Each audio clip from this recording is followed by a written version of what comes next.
Are we Gucci or not? Or not? Or not? Or not? Or fucking nah? Oh, I think we're fucking Gucci. Guys, we are back. Goddamn, I just had the biggest fucking yap session. Goddamn, I've been on the phone for the past like 4 fucking hours. Goddamn, goddamn, goddamn. Whoops, whoops. Let's get a link for this thing and get her going. Let's just make sure this is working. Okay, okay, okay.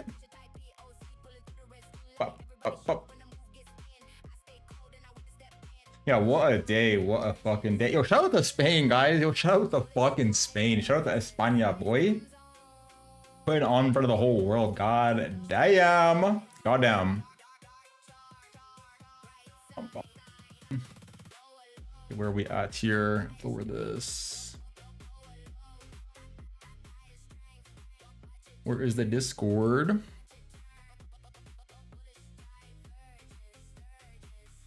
Shout out to Spain. Is there a Spanish flag? Oh, the fuck? The fuck?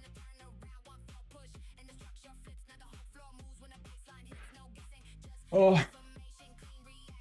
Yeah, all right. I mean, let's kind of get things rolling here, though, right? Where do we get off? Somewhere around here, right? I think we started talking about this rolling over when we last streamed. Yeah, so far, everything going according to plan, as per usual. As per fucking usual. Yeah, I mean, whatever. When we were streaming this, when this happened, then we talked about like this long, right? Kind of the most recent Discord update was talking about this exact level, and so far it's ding ding. Let's see if it can continue going higher. Let's update our levels first, though. First and foremost. First and foremost.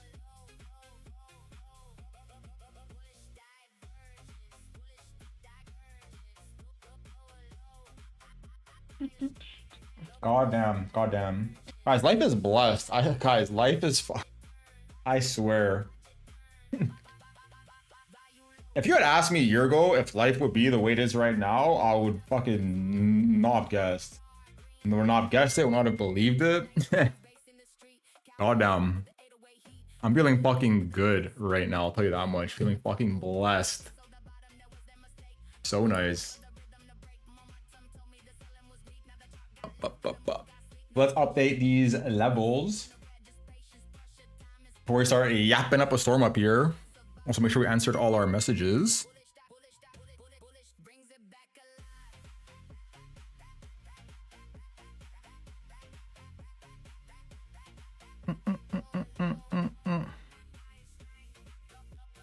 Although I will say, I was here for the World Cup, which feels kind of bad. It would have been so much nicer to be in Toronto for this.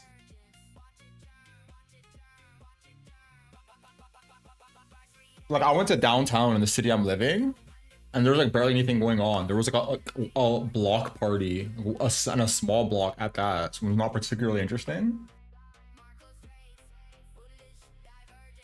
Not particularly interesting.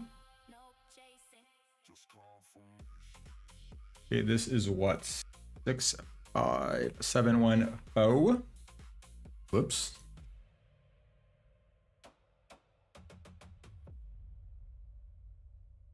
Six 5-3-8-7.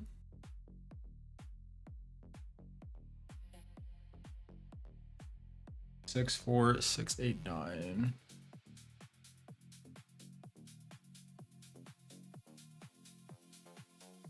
And 6-4-3-0-3.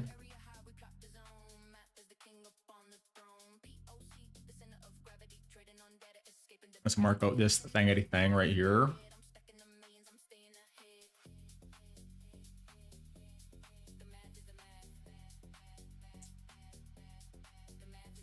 Yeah, but I mean, so far nothing particularly interesting going on here, right? I already talked about all this, but yeah, it came up, sweep this high, Top the naked point of control. Now let's see if we can hold this Valerie high and start going. We're not. So far looking good, but we'll see. Dev da Miha, Marcos in the house. Yes, sir. Yes, sir. In the fucking house, feeling good, feeling blessed. How are you, my friend? How are you? Boom, boom, boom, boom, boom, boom, boom. Delete this.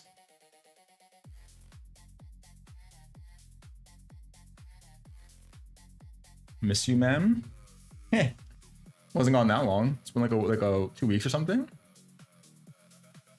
Nothing too crazy. Also, shout out to these CME levels lately, right? This thing has been pixel fucking these levels perfectly. You know, although I will say I'm a bit suspicious of the weekend levels so far. Like for anyone that hasn't been paying attention, like this trades on the weekends now.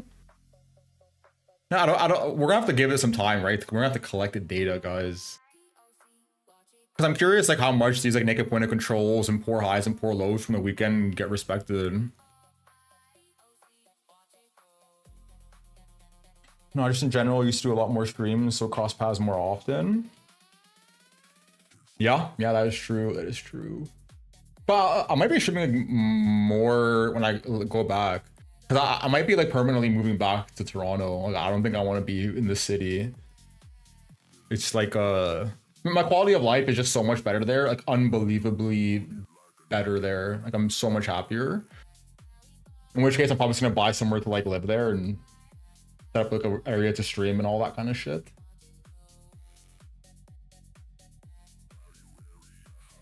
Lots of swag. Finally leaving the college town. Yeah, potentially. Like I wouldn't really classify it as a college town, but no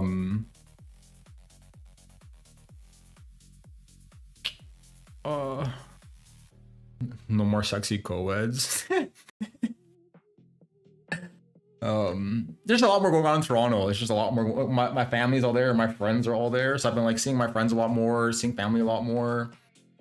And just exploring Toronto, right? Because at the end of the day, like when I lived there previously, I was like a high school student, so I didn't like really explore the city, right? I wasn't going out to like try restaurants and go to this like hiking event or wherever it may be. Whereas like now it's like a full-grown adult, like I'm like reliving the experience of being in the city. And there's so much to do. It's like so much bigger than here. And not only that, but like dating is like way better there. Like I've been having the time of my life in Toronto. It's one of my favorite summers of my life so far. And it's not even done. Not even done. Not even fucking done.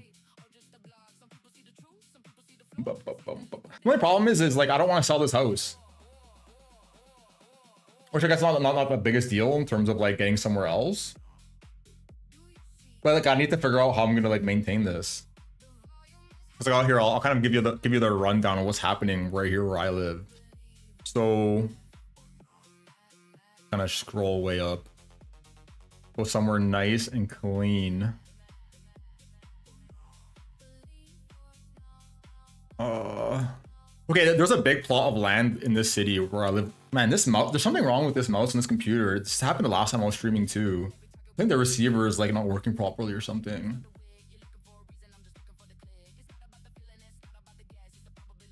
Anyways. Okay, there's like a big plot of land like right in the middle of the city where I live right now.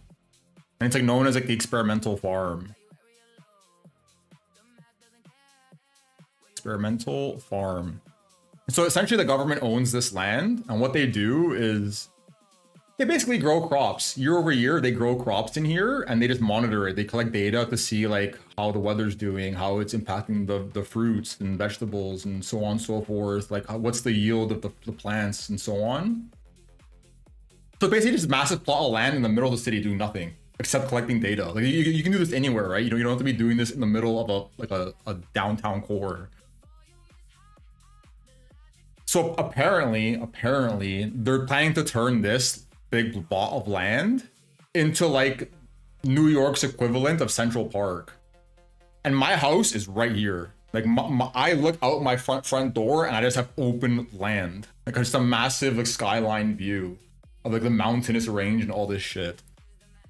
So like this plot of land, if this turns into Central Park, is gonna be worth a shit ton down the road. A shit ton. Like imagine owning a plot of land next to Central Park in New York before they built it. Juice. Juice. So I don't want to sell it. I don't want to sell it for that reason. So I need to figure out a way to like have someone maintain this.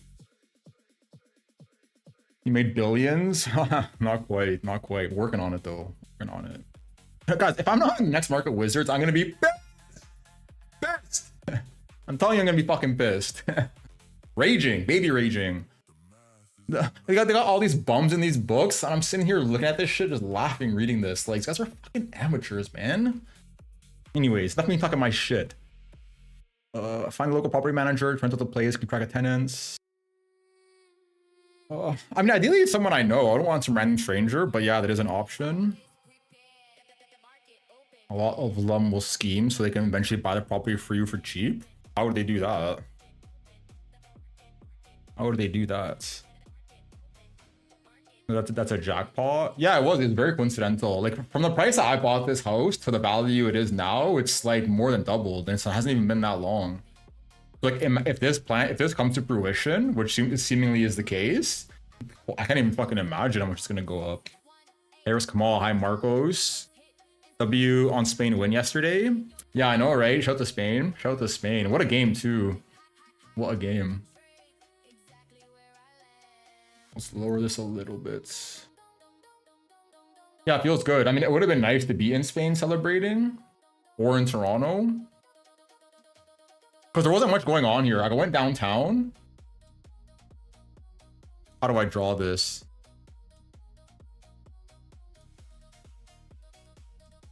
So this is like the intersection, and this is like the other intersections. This is maybe like a bit convoluted of a drawing. But there's basically like one block, this one block in the middle where everyone was like going crazy. But other than that, there's nothing going on. So, yeah. Madrid looked crazy from the videos I saw. Yeah, I can imagine. My cousins are there. Like, I was shit ton of family. Like, I don't know if I ever mentioned it on stream, but my parents have 20 siblings combined. And all of their siblings like have multiple kids. So my family tree is like it's like a fucking plague. We're spreading our seed everywhere. So I have a lot of cousins. So I was getting like a shit ton of videos on WhatsApp about this stuff. Yo man, do you really want me to tell you how they run the scheme? I've seen it happen a lot. There are a variety of methods they use. Yeah, I mean, I'm curious because it does seem like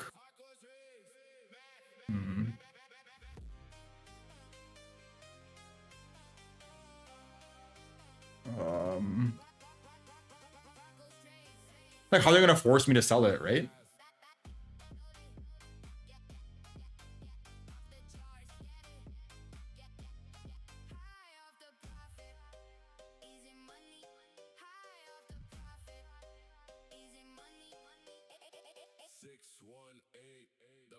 Bum, bum, bum, bum, bum.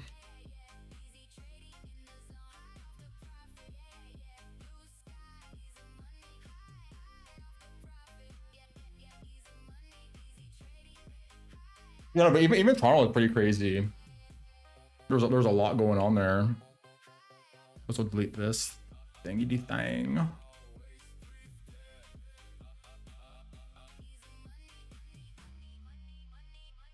Yeah, what a game though. What a game. If we lost, it would have been depressing, to be honest. Like we're down a player, they had a red card.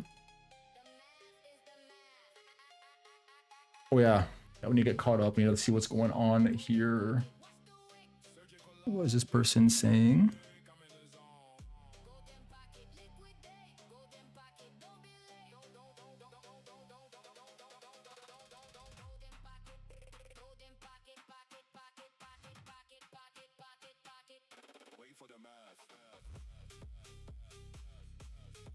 Boom, boom, boom, boom, boom, boom. Oh, we gotta wait. We gotta wait for the next one.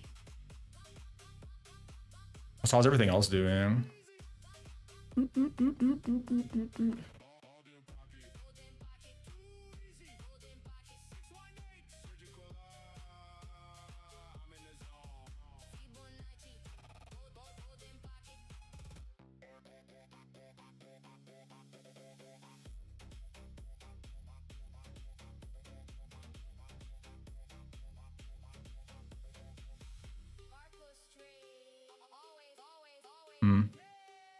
Interesting. They encumber the property over a long period of time. Eventually, you lose interest in the property. It's not worth it. They demoralize you. It's just in a sophisticated way, though, might be easier.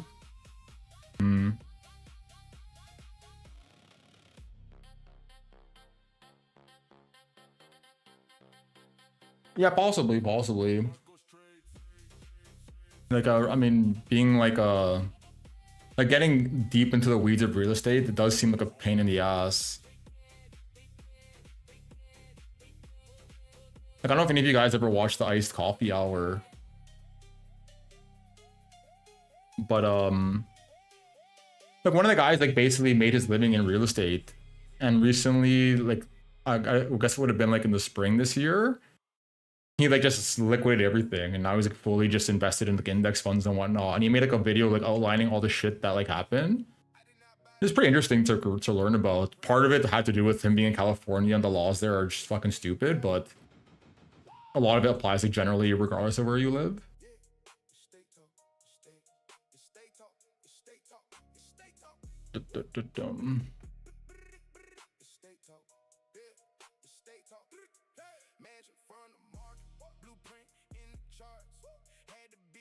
Where are we at? I mean, I don't think there's much to get caught up here, right? Not much to get caught up on here.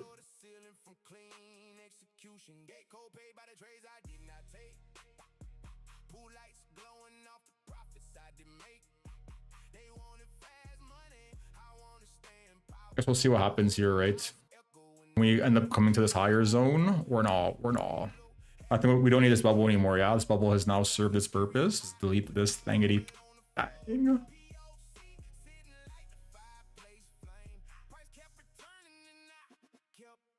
Look at some more of this stuff. But yeah, whatever, to address your comment, it's gonna be pretty hard to swindle me out of selling this place, kind of thing, right? Like, given the context I was talking about with the farmland being transitioned into like a central park, it's gonna be pretty hard to take that off my body, right? Gonna have to pry it from my dead hands. 67686, looking hella juicy. Hella juicy.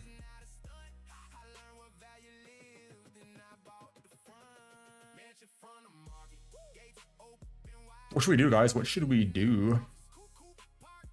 Also interesting, Bitcoin's been looking pretty strong, right? Kind of relatively strong for a minute now.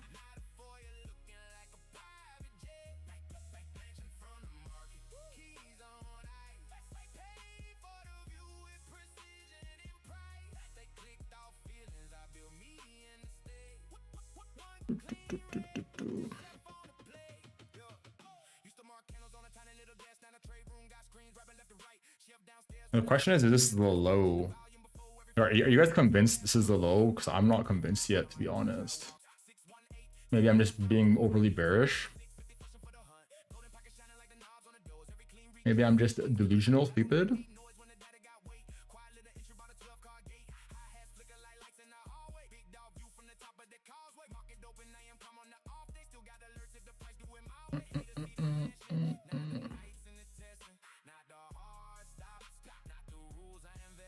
Damn, I'm hungry. I date a girl with MS. What is MS? Multiple sclerosis.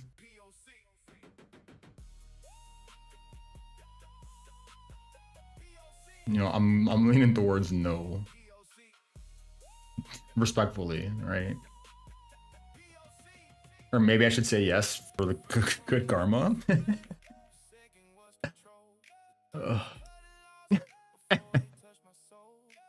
Where's the images? I'm trying to see Google images of what people like typically have this are looking like. They changed the Google layout. That's odd.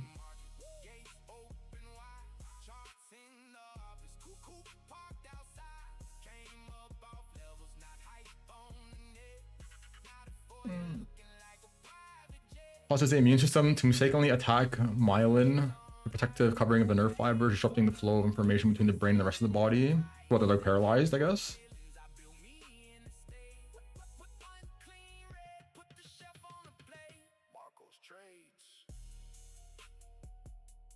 I'll say this: it wouldn't be my first choice, right? Like, I'm assuming these people are in wheelchairs and whatnot. It kind of just lowers the quality of life, right? Like, there's a lot of things you can to do because of that. And I am trying to enjoy the one life I have to the maximum potential.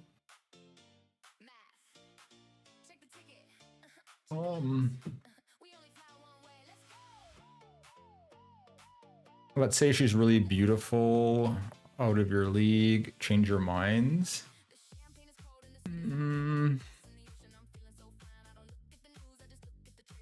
Well, I guess it depends. Like, you'd have to give me like a define what the symptoms would be. Because if they're like seemingly perfectly functional and normal, then isn't that not the equivalent to just like a normal non-MS human being? In which case, like, why would I have any gripe with that?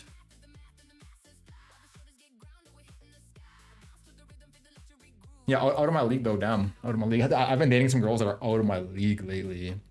I can't even fucking believe it. And interestingly enough, both of them I've met like... We'll rewind. I've been dating primarily through dating apps. That's like the main thing I do. Like, I don't go like cold approaching girls like in person or anything like that. And the two hottest fucking girls I've dated, both I've met them in like real life. So, an interesting data points that we come across right there.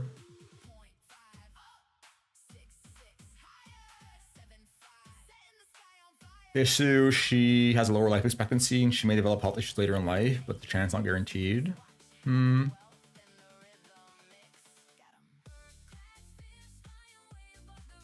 Yeah, why not? Because at the end of the day, everything you just said applies to like a typical human being, right? Just because you're dating someone who's like seemingly healthy, they could just like drop dead tomorrow. So, it's no different than a normal person. Unless I'm missing something. Oh yeah, the Dell thing, guys, the Dell thing. We ended up getting stopped out on the rest of that thing. Fuck. We had such a juicy entry. I think I never made it to my main TP. I wanted to get the sweep, and we just came short. And then this candle, got the rest of the position. Like, I shaved some like when I first entered, right? The kind of typical way I always do it. We are still in the nice Palantir trade though. This thing is still going. I'm hoping it breaks out, right? Like right now, this thing's like still flagging up here. So if we can like start to go from here, this can end up being a mega juicy trade. Our oil trade's going too. This one's like a freebie, right? Hopefully everyone took this. I was paying attention. It's just like the easiest gap fill ever. Like literally baby food freebie. Yeah, looking at a little sauce. Curious to see what happens here. I'm gonna be watching this quite intently this week.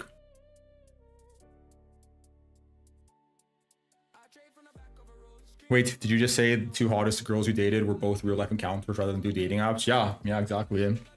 One of them like I met at the gym, and the other one is like a friend of like my friend's fiance. He was having like a party, and like I met her at the party. Yeah, out of my league, both of them. I was shocked, especially the gym one.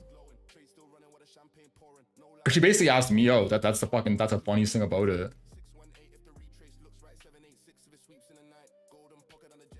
It was super unexpected. Like I was like literally in fucking shock at first.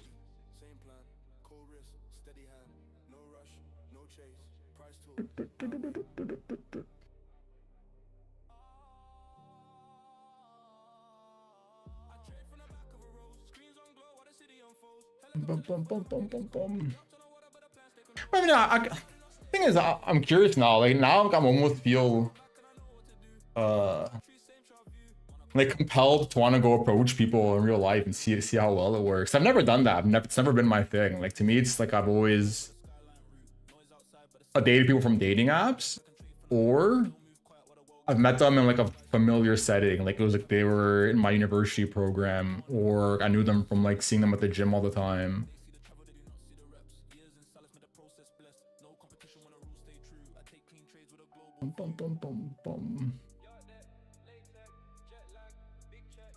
But they weren't that hot. I guess it's the differentiating point compared to this time. I don't know. Is it the gym grind paying off? Is it the juicing from trading? I don't know. I do not know. But either way, I'm not complaining. I'll tell you that much. Boa? Boa?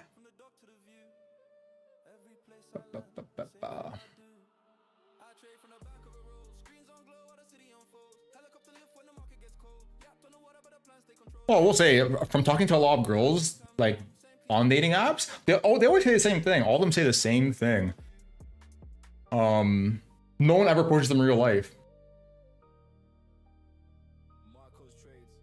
And the other thing too, I've noticed, like, just like almost like borderline odd. It seems like the hotter they are, like the less they get approached.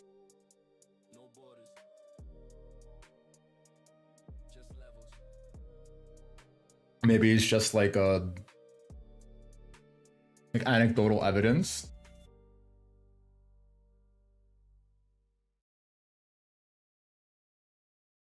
Results are clear. Dating apps are a joke. Real life interactions are where it's at. I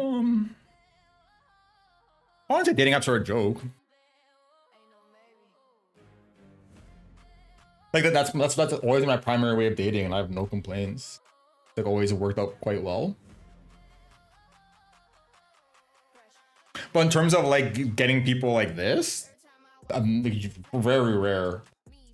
Like I consider like this gym girl especially, to me, is like a fucking 10 out of 10 rocket. Fucking rocket. And I rarely get matches like that on a dating app. And whenever I do, it almost never even results in like a conversation. They still don't even respond, or it's like a few messages and just fucking fizzles out.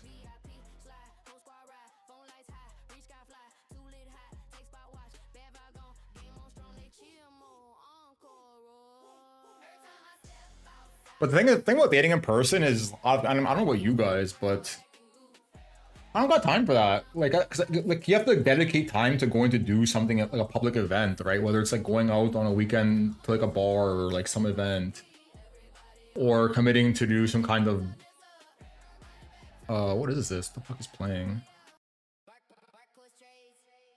Like some kind of event, right? Like in the city, you have to commit to do something. And it's like I'm not trying to go out to different events multiple times a week. Like, I don't have time for that.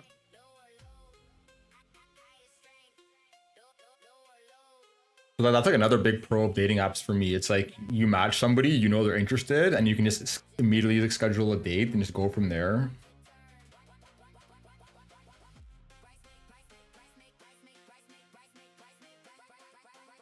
Oh yeah. And the other thing I'm curious about too, actually, is like going to like South America, for example. I'm very curious what it would be like to go dating there.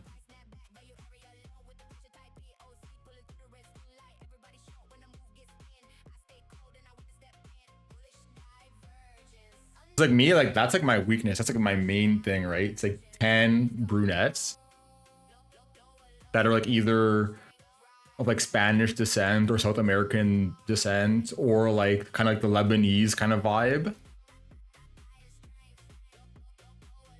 So obviously if you're in South America, like that's like the prime location for that.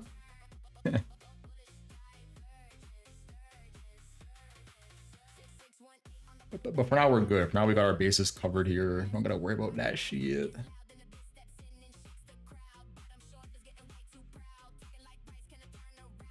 Boom, boom, boom, boom.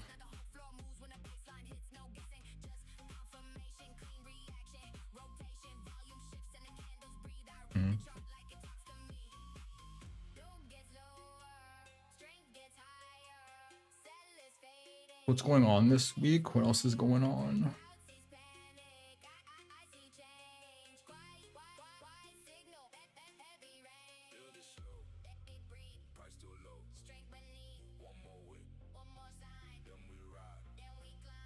But yeah, you know what? I will say, like, going to like a what would be the way to phrase this? Going to a gym with a huge community vibe is like a huge hack. Huge hack. Because I've been so used to going to the gym here the whole time I was streaming before. And now that I'm going to the gym there, it's so different. It's so different and so much better. Because the gym owner at this place,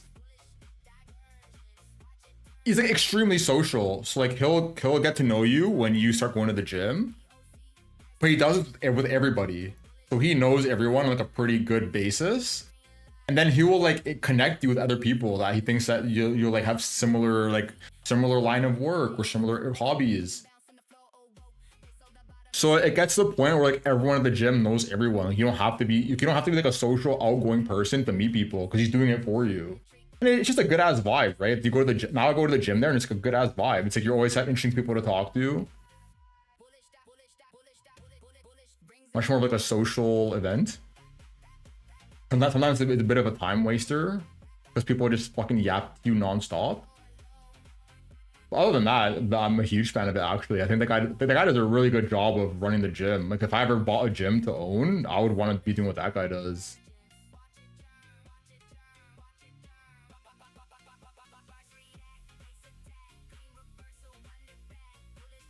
And the first gym I've ever had that happen at too, and I've been to different gyms here and there throughout my life, but this is the first time I've seen somebody approach it that way and seems to do a pretty good job. And it's showing in their numbers too, because like the previous gym owner sold it to this guy because they were doing shit, and they're considering closing. And now they're at like all-time high members, and it's continuing to grow.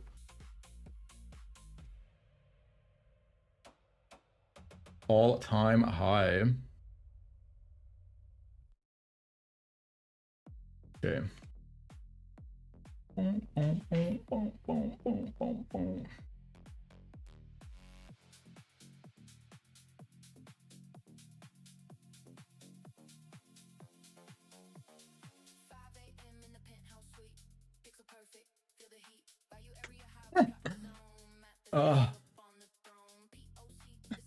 This girl's trying to get me to like I was talking to her last night on the phone and she was telling me how she has one of these like predator red light therapy masks. Like, I'll just get a picture because it's so funny. It's so funny. I don't know if you guys have ever like been with a girl that uses this thing, but it's so funny to me every time. How do I screenshot on this computer?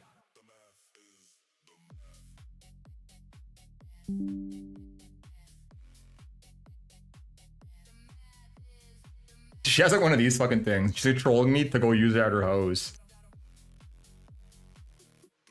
Might have to end the stream. I'm kidding. We're not gonna go do that right now. Yeah, I might buy one of these low key, or like one of these things. Where is it? Like the full body version. Actually, a lot of health benefits. Like I thought it was just like some like kind of fad, but there's actually like a lot of science behind it. Right? I guess you would know, right? Especially you, given like your medical background. The hottest girl I dated was on an app. Probably not 10. She's the hottest girl I dated.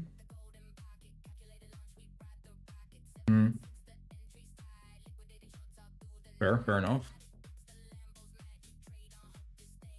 But I mean, yeah, I can't say I would be too concerned with like, oh, the girl's at 10 or not. At the end of the day, it's like,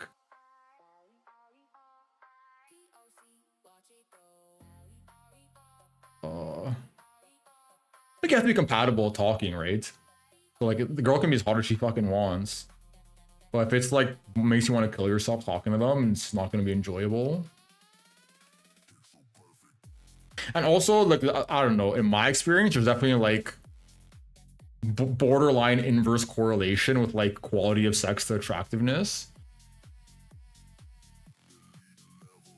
Like usually like the best sex is with people that are not like the fucking hottest person ever. Dun, dun, dun, dun, dun, dun, dun. But when you get both, right, hyper attractive and good sex, it's like the jackpot. Winner chicken dinner. Boom, boom, boom. Running a gym like that sounds dope. I want to do that too. Buy gym friends together. Yeah, I was considering it. Because the gym here actually that I go to, my friend spoke to me about it like maybe a year or two ago, but I think the guy was planning on selling it. I don't know if that's the case anymore.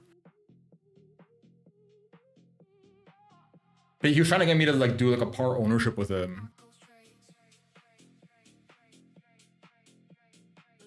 Pretty good business too. I don't know if you guys have ever like dived into like the numbers of some of the gyms like in your area.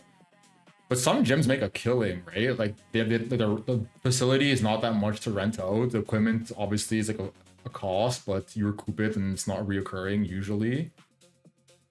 And then if you have a lot of members, like you're raking in money. Like the gym I go to here, not that big. Like my house is like probably the size of the gym. And they have over 1,000 fucking members. Paying like what, like $80 a month? Like let's just a quick math on this.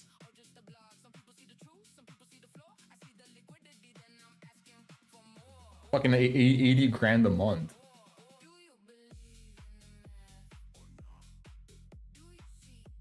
And then in terms of employees, there's not that many employees. It's like the owner and like I think it's like 3 trainers or something.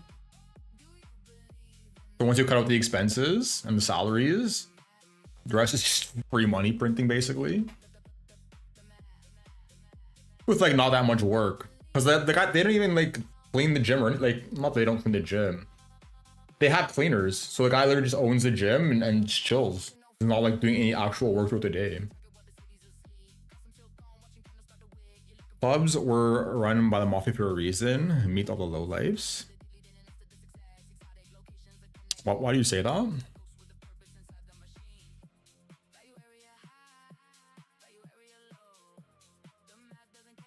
Why do you say that?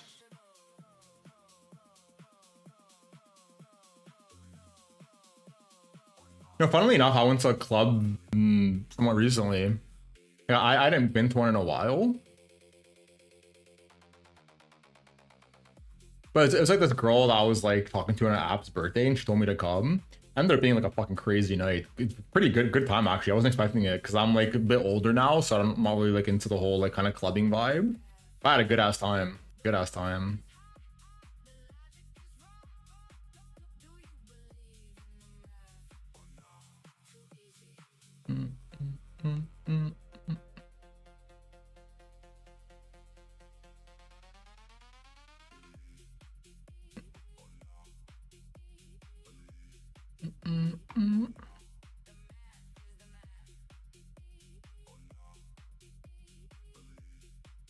Damn.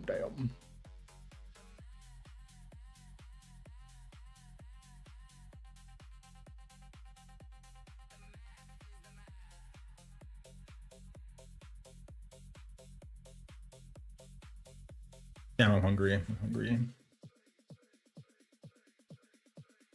The owner of the gym you're talking about is kind of like a club owner. He knows everyone and is putting people together.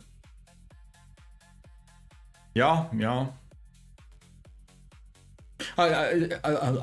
Massive kudos in my opinion. Like I think that guy like really brings that place together.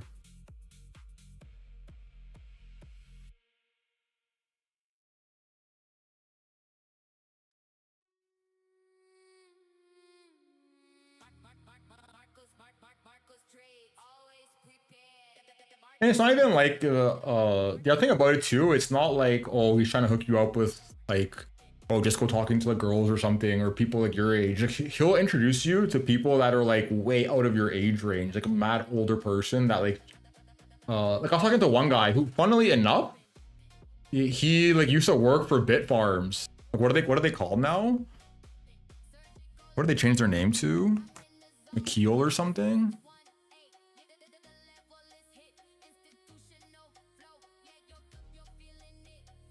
Whatever, like the Canadian crypto miner. So yeah, like when I told him that like what I do, and then he started to ask me about like crypto and whatnot, and then when I told him like, yeah, I'm familiar, he like introduced me to this like old ass guy who like works for this company.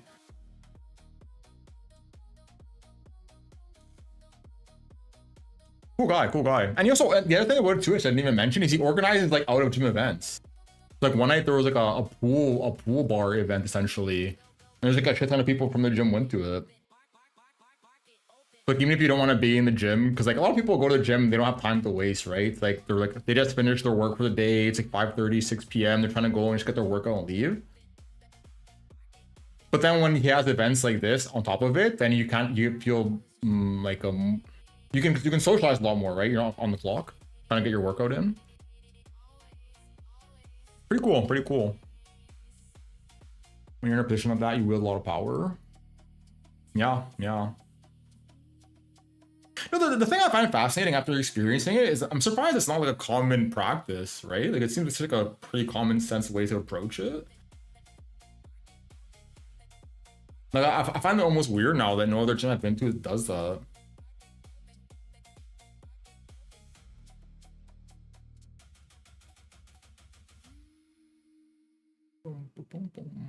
Okay, what do we need to do here?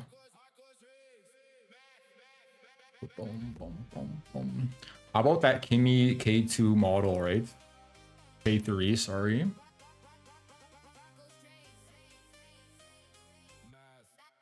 Also,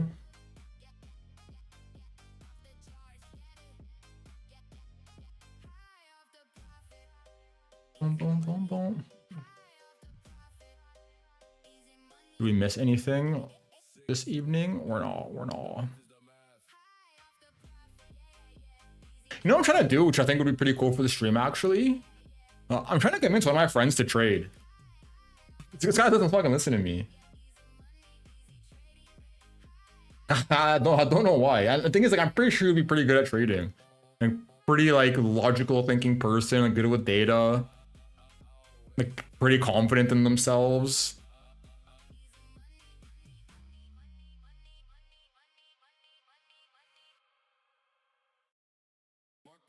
He doesn't want to do it though. He doesn't want to do it. He's like scared or something. I'm like, bro, you don't have to like put your life savings into this. I don't know why they're so like hesitant.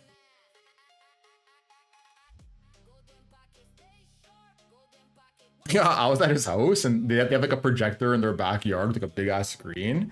And I literally, I like mirrored my phone onto the projector and we were like pretty drunk. And I literally went on like an hour rant explaining to them like a pretty simplistic way to trade. And his like wife was like getting into it. She's like, I want to do this because she's like a stay-at-home wife right now, just raising the kids. she was more into it than you was.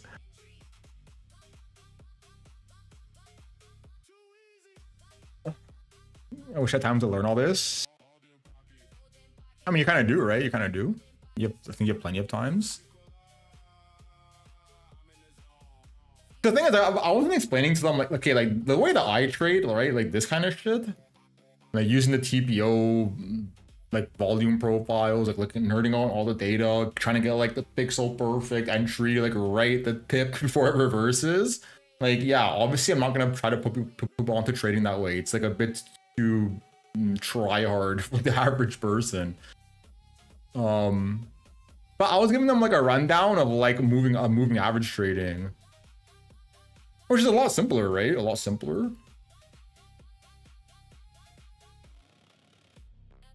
I'm almost inclined to start just whenever people ask me to just tell them about this as opposed to what I do. Because this is like, you need to know a lot more to kind of dial this in properly.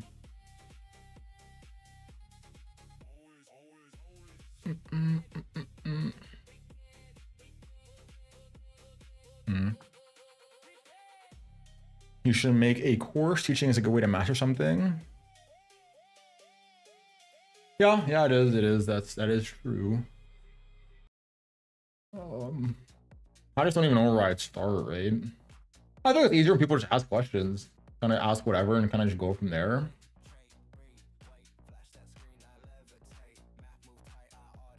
But I've considered that though. I have considered that.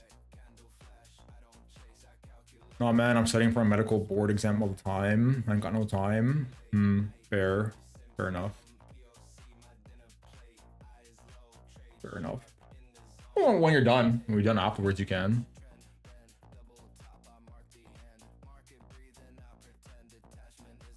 Well, ultimately, like, there's no rush, right? I'm sure you'd probably love the idea of like trading right now and like starting to make money and whatnot, but it's not gonna go anywhere. It's gonna be here eventually whenever you finish.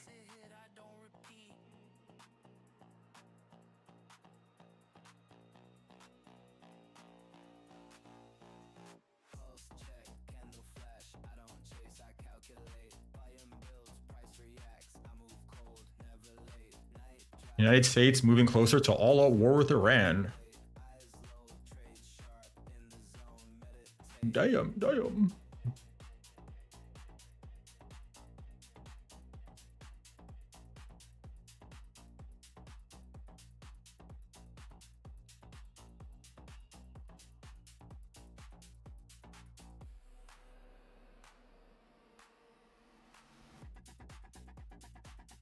It doesn't seem like we missed a whole lot here.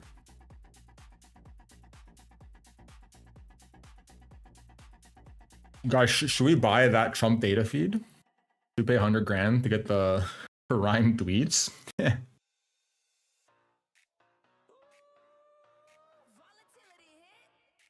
Get that certified juice instantly.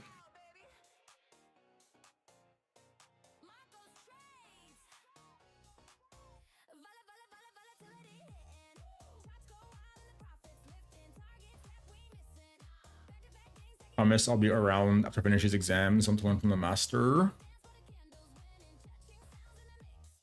Yeah. I mean, I don't know.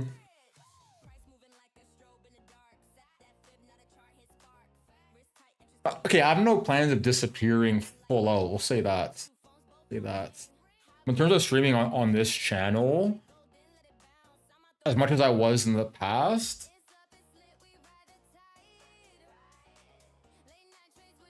it might be a bit of time before that happens. If it happens. The thing is, like, let's just suppose I decide to buy a place in Toronto. It's not gonna happen overnight, right? So like, even if I go back there and do that, it'd probably be a couple of months.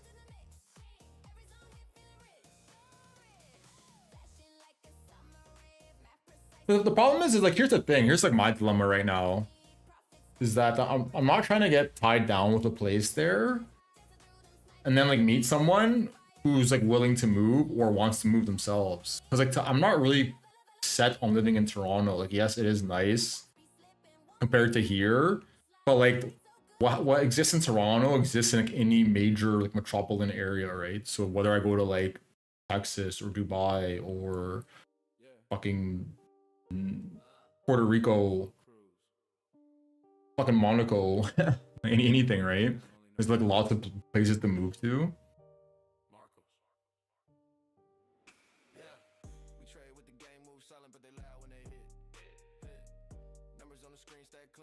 Boom, boom.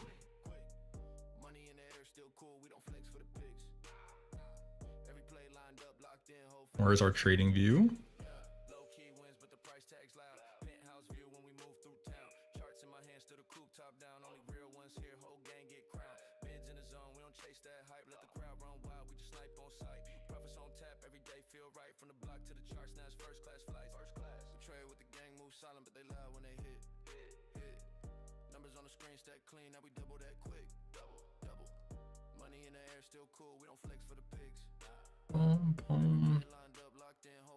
Yeah, we'll be around, right? We'll be around. Well, people can talk in the Discord too, right? Like no one really ever asks a whole lot in there, but at the end of the day, whenever people do ask, I respond. Maybe not like the exact moment, but up until now, I've never left anything in there unanswered.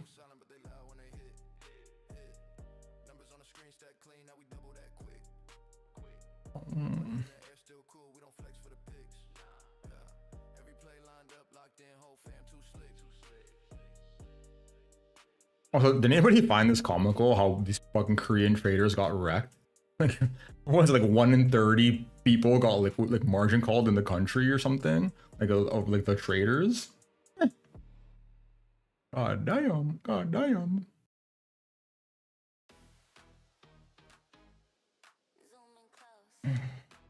Rent a place in Toronto, bro. Don't buy because you may need to move for your wife or family. Yeah, true.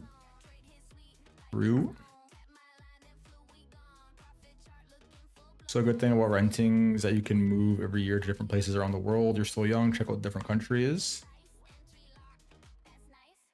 Yeah, but I'm not trying to like, look, as fun as it is, like dating and whatever.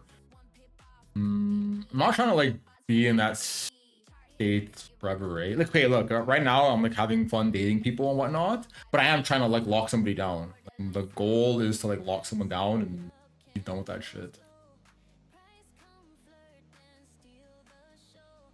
And in which case, like what you're saying about traveling around, I don't know if most people are gonna be down for that, right? Like eventually people want to like raise a family. At least that's what I'm trying to date, somebody that wants that.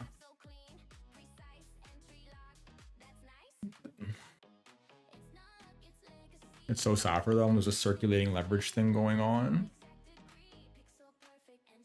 I mean, was it sad? I don't know if I'd say it's sad. Then they all just like go max long full Violo like brain dead.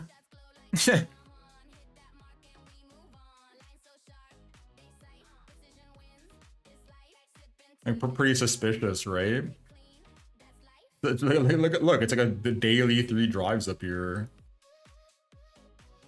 And they're all like up here, just fucking going max leverage long, and then get hit with the massive red dildo. Kind of like deserved. A little bit deserved, in my opinion. What do I know, though?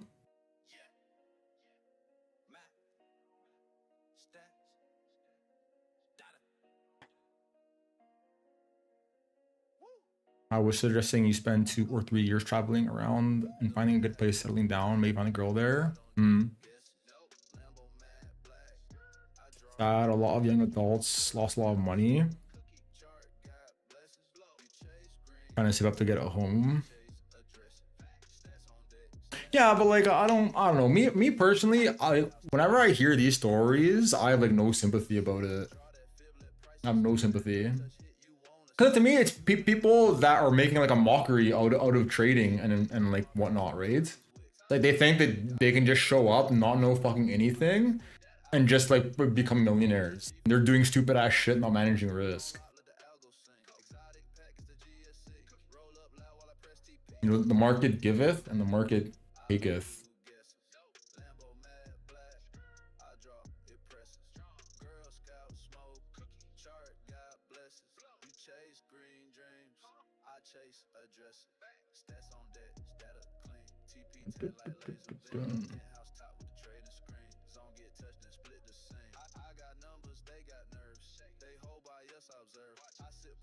Like, I don't know. Is it sad? I don't know. Yeah, it's hard for me to maybe I'm like a serial killer. Something's wrong with me. Maybe not empathetic or something. But yeah, it's hard for me to feel bad about that stuff. It's like no free lunches, right? The saying we always use. There's no free lunches in this game.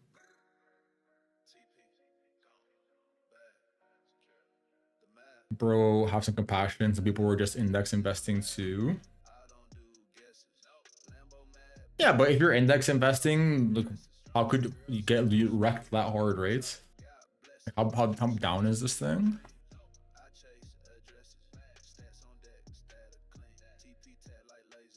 In the day, like you shouldn't be getting like margin called on 30% drawdown is not that crazy.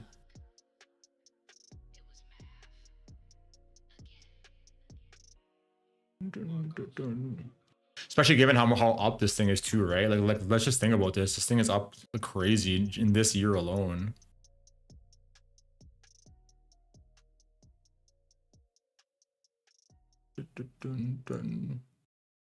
And in the long run, this thing is quite likely to recover, right? So if you are just like a passive index investor, like you don't really care about this like intraday, intra-week movement. You're thinking 4, 5, 10 years out.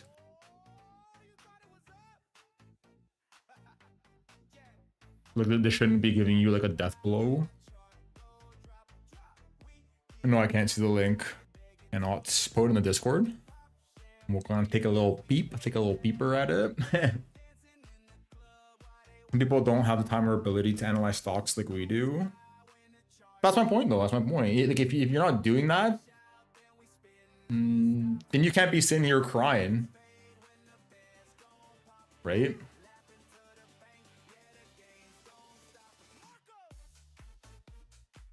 It's like the equivalent of showing up to, like, I don't know.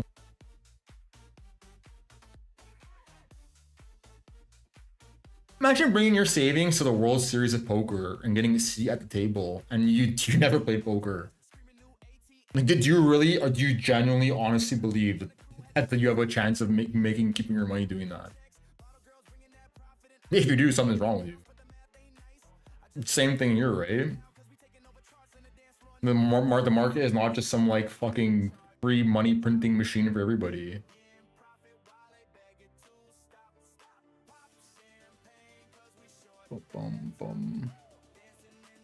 I don't know. Maybe I don't know enough about it. Let's see this video. I suppose, like, if we look at it from the perspective of these are like 18, 20-year-olds, and they're like being influenced by all these like grifting traders in air quotations on social media. Yeah, maybe you can feel like some sympathy.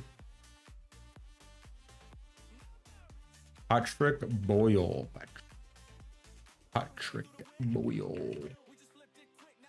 How to be right and lose everything. 2 days ago. 40 minutes. God damn. Hold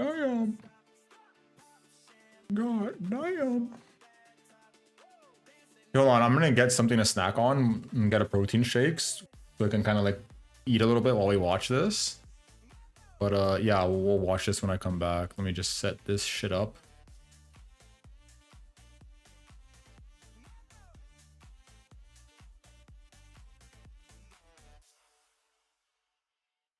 I'm feeling pretty hungry.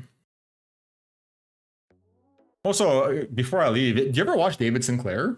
Or are you familiar with that guy? He has some pretty interesting YouTube videos. And also they're doing some pretty interesting like longevity research. I've been kind of nerding out on that kind of stuff. With like the Yamanaka factors and like CML. And I've also been talking to this girl in Toronto. I've been talking to her for a while, actually. It's been like over a year at this point. She's like a CRISPR researcher, but she's been kind of like giving me the down low on what's happening in some of the research labs. Pretty interesting stuff going on, right? Pretty interesting stuff that's gonna be coming out here pretty soon into the public news.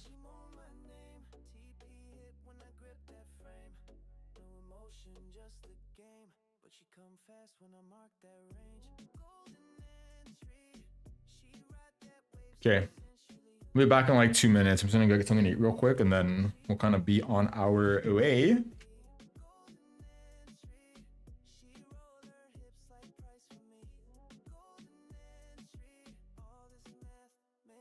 Lose belief, risk of fine. We played that dance. She split that spread in red silk pants. One candle fake. She break then trap then throw it back like she run that map. She don't beg, she calculates. Her hips don't lie, they oscillate. I press with calm, she activate. Now we both deep in that pivot state. She don't talk, just signal right. She set that level, I click all night.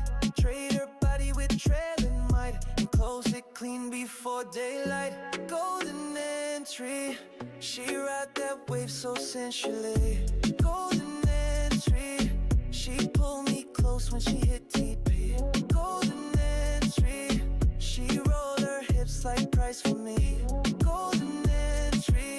All this math make her lose belief. She said don't stop till the chart complete. I said girl, this is price technique. No romance, just trend and heat. She said trade me, not treat me sweet. Golden entry. She bounced that move so militantly. Golden entry. She chart my name like symmetry. Golden entry. She wicked that dip then ride for me. Golden entry. I make a moan, the math is the key. Golden, precise, calculated love, just math, Marcos.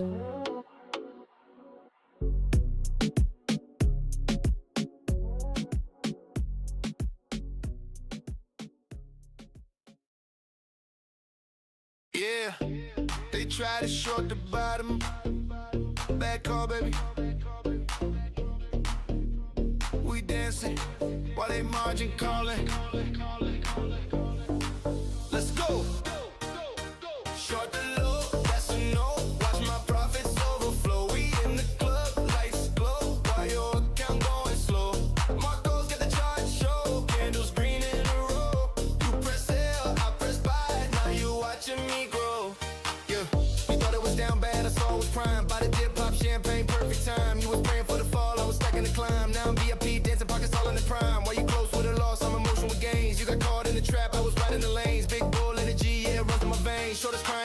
while we sipping champagne. Every tick up, yeah, I feel that rush. Wallet look fat, can't fit that much. Shoulders get squeezed while we lift that up. Now we laugh from the yard as the beat turns up. Short the low, that's a no.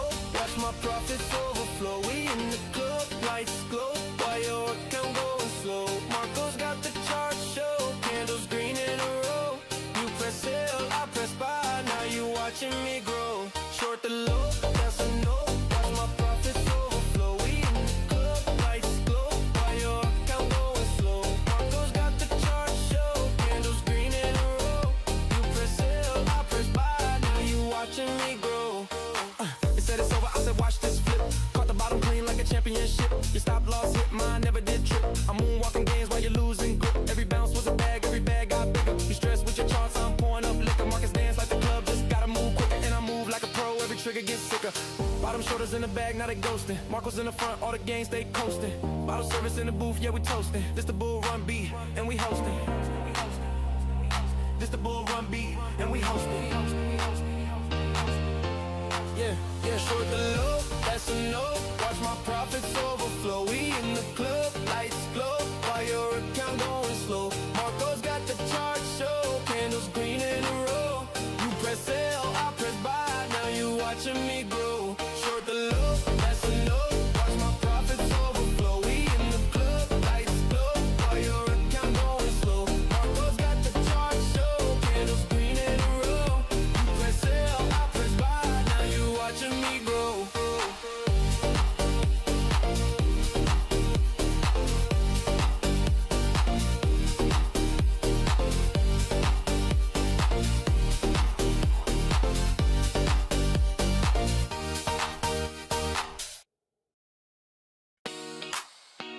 Yeah. Marcos. Numbers drop. Bass drop. Beep, beep, beep, beep, ah. Baby. Beep, beep, beep, beep, beep, ah. Baby, ah.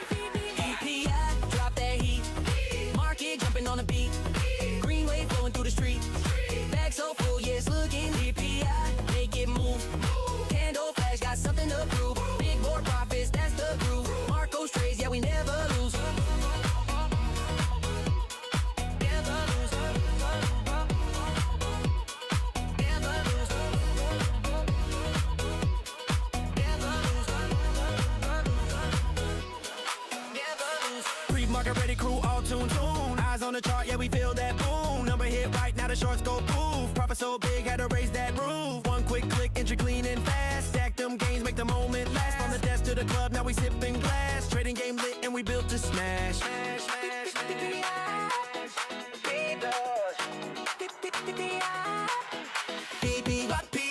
Drop that heat. Market jumping on the beat. Green wave flowing through the street. Bag so full, yes, looking sweet. PI, make it move. Candle flash, got something to prove. Big boy profits, that's the groove. Marco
Marcos.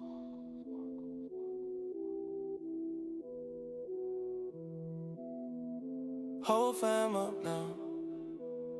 Yeah. Lights low, charts glow. Yeah, yeah. Fam good, whole table eating. Long nights turn a lifetime feasting. Cold charts, but the place stay heated. Took the risk, not a mission completed. Fam good, put the stress in the past. Every move, math sharp like glass. City lights blur when the bends go fast. Made it out the lows, now we built to last. Woke up in silk sheets, rain hit the skylight. Used to pray for a break, now it's highlight. Mom's tears turn gold when the trade's clear. Now the fam overseas with the waves near. Precision in my blood, every entry surgical. Turn the pain to a game, now it's purposeful. I see the stress fade every time they smile. All from a chart and a little exile. Yeah. All from a chart and a little exile. Yeah. Fam good, whole table eating. Long nights turn a lifetime feasting. Cold charts, but the place stay heated. Took the risk, now the mission completed. Fam good, put the stress in the past. Every move, math sharp like glass. City lights blur when the bins go fast. Made it out the lows, now we built to last. Back when the nights had more fear than sleep, I was deep in the charts, no peer, no cheat. Whole fam on my back, but the grind felt right. Cause the numbers never lie when you read them at night. Now we toast on the deck of a yacht under moon haze. Laughing about the times we was lost in the gloom phase. Every bag I secured is a seat at the feast. From the west coast sun to the lights in the east. We ain't going back now. No. The math saved us, the math paid us. Every tick, every risk, built this. Fam good, whole table eating. Long nights turn a lifetime feasting. Cold charts, but the place stay heated. Took the risk, now the mission completed. Fam good, put the stress in the past. Every move, math sharp like glass. City lights blur when the bins go fast. Made it out the lows, now we built to last. Cause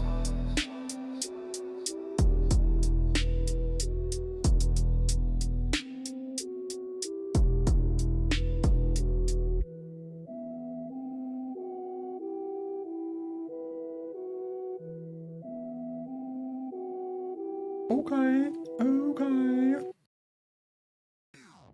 Lower that.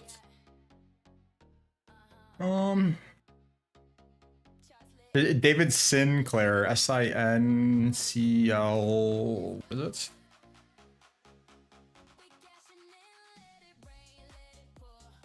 Yeah, Sinclair.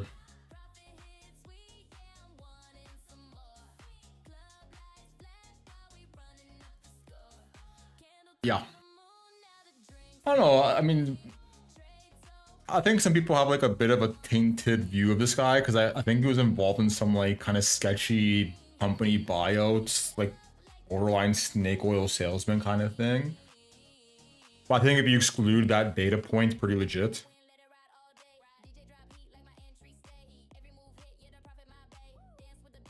Yeah, definitely involved in some very interesting longevity, anti-aging stuff.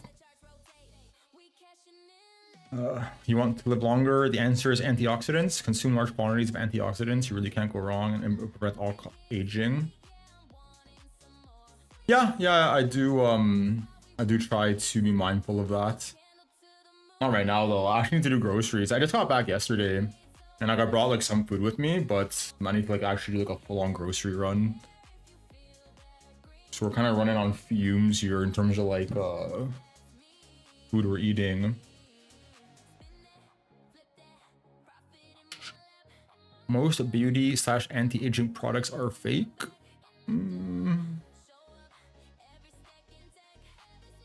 Perhaps, I'm not sure. I'm not like well educated in that whole realm of products. But I do know that the ones that aren't fake and the ones that are being developed seem pretty legit.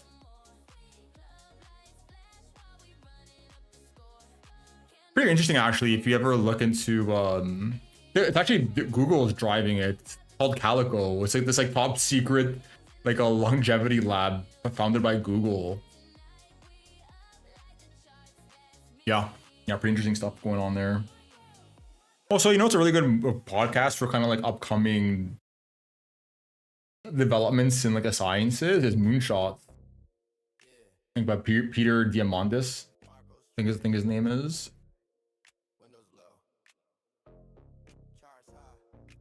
But yeah, they're involved in like all like basically one of the guys on the podcast. Like his whole business is like he's like a what's the word? He basically like scouts for like very promising projects in university and funds them. And a lot of them are like super interesting. And it's not just like one specific science, it's like across like the multiple disciplines.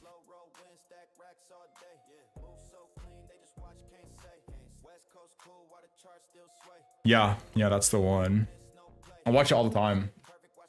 And that one guy on that podcast, what's his name?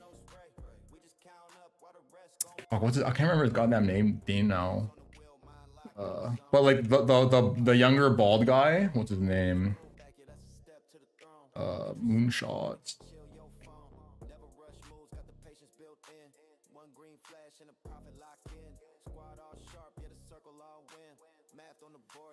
Members. I don't know why I think eluding me.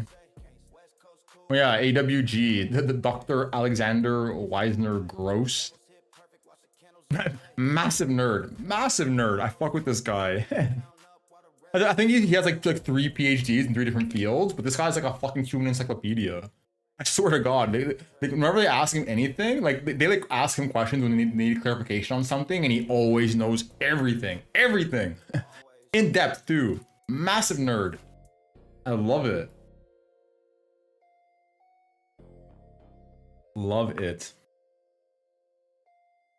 I'm trying to be like that. I'm trying to get on that level. Okay, let's get this thing started. Pause this. For the second year in a row, the best performing stock market in the world is South Korea. Last year, the Kospi rose 76%, its best year in over 4 decades. And this year, at its June peak, it was up a further 112%. For comparison, the S&P... His name, AWS. No, they all call him AWG. That's why I couldn't remember his name. Because of the initials. Interesting guy though. Interesting guy. All of them are interesting. Like the one guy wrote like the exponential organizations book, which like I read, right? Like, at first I didn't know what the guy looked like at first. When I first started watching the podcast, I didn't realize until he said his name. Like it was a guy that wrote that book, and I was like, oh, cool. Cool.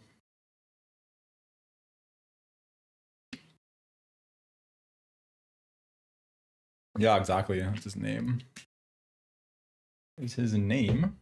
S&P 500 is up less than 10% year to date, and the MSCI World is up around 20%. So Korea is beating the rest of the world 2 years running by a margin normally reserved for accounting fraud. If you put your money into Korean stocks 18 months ago, you would by any reasonable measure be delighted, unless you've been watching the news over the last month, in which case you'd assume that you were ruined, because the best performing stock market in the world is also right now home to one of the most punishing bear markets in the world. Since peaking in June, the Kospi has fallen about 27%. It is somehow both of these things at once, the best and the worst place on earth to own stocks, which shouldn't really be possible, and yet here we are. To understand how a market can be simultaneously the greatest bull market in the world and a full-blown crash, we need to go back a little. When South Korea's president Lee Jae-myung ran for office, his big headline campaign promise was Kospi 5000. His central platform was quite literally a target level for the national stock index. He's a former trader, which possibly explains this. At the time, the index was trading around half that level, and the pledge was dismissed as cheap political theatre, the equivalent of a candidate promising that under his leadership the weather would improve. Then, on the 19th of June 2026, the Kospi didn't just hit the president's target, it blasted straight through it, and peaked at over 9,000 points, nearly double what he promised. So he over-delivered, which is not a word one gets to use about elected officials very often. And then it all fell apart. Since that peak, the market has lost a quarter of its value and entered a bear market, which brings us back to where we started, down 25% from the peak and still up almost 60% on the year. The Kospi is currently more volatile than it was in the 1997 Asian financial crisis and the global financial crisis in 2008. According to the FT, Korean market volatility has been so extreme that the stock exchange paused trading 37 times this year, compared with 3 times in all of last year. If you listen to the news, you believe that the Korean market has become a speculative casino run by irrational over-leveraged day traders, pumping up local team stocks on internet hype. This explanation is wrong, or at least it gets the interesting part completely backwards. Because unlike the Western meme stock episode of 2021, built on a bankrupt cinema chain and a dying video game shop, the companies at the center of the Korean surge are highly profitable, world-class industrial giants. Samsung. Hold on. I gotta text somebody urgently. They're fucking freaking out right now. Damn, I got yogurt on my phone. Damn. Damn.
Okay.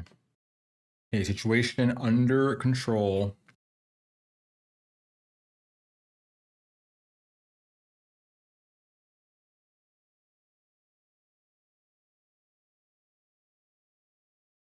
Okay.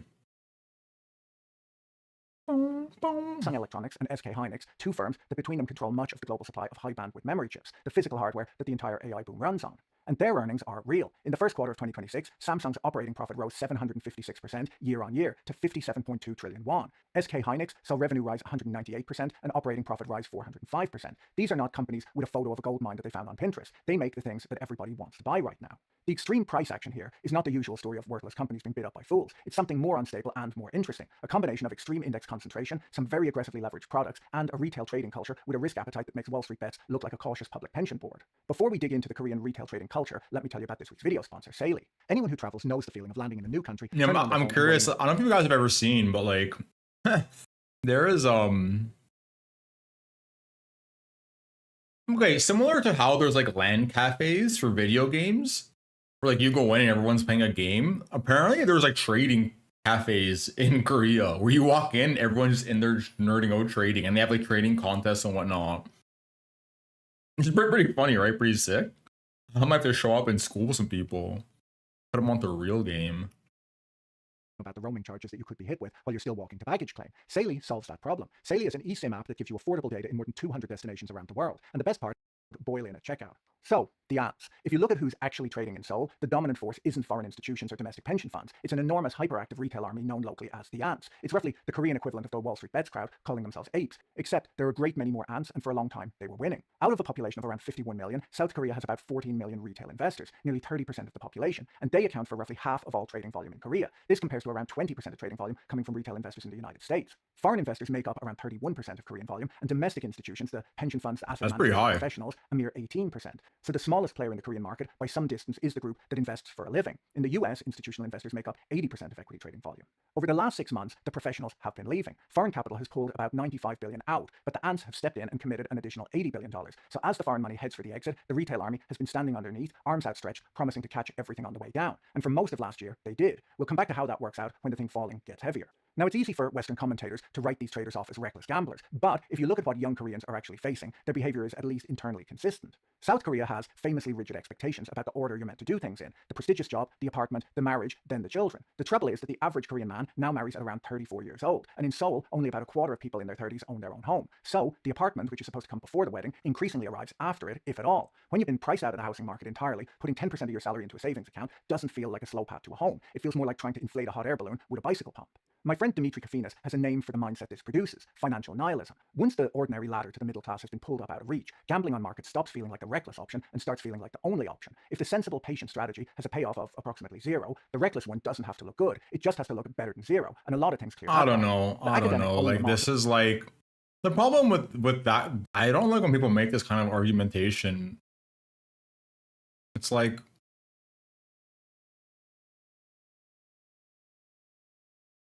like almost implying that they're too stupid to do anything else but gamble away their future, like gamble, like go all or nothing. Right? At the end of the day, it's a choice. You don't have to do that. You don't have to do that, right? You don't have to live above your means. You don't have to have a house. You don't have to be married at this age. So it's kind of like borderline, like trying to like remove accountability from the situation, which is how people end up in the situation anyways. The kind of whole victim mindset.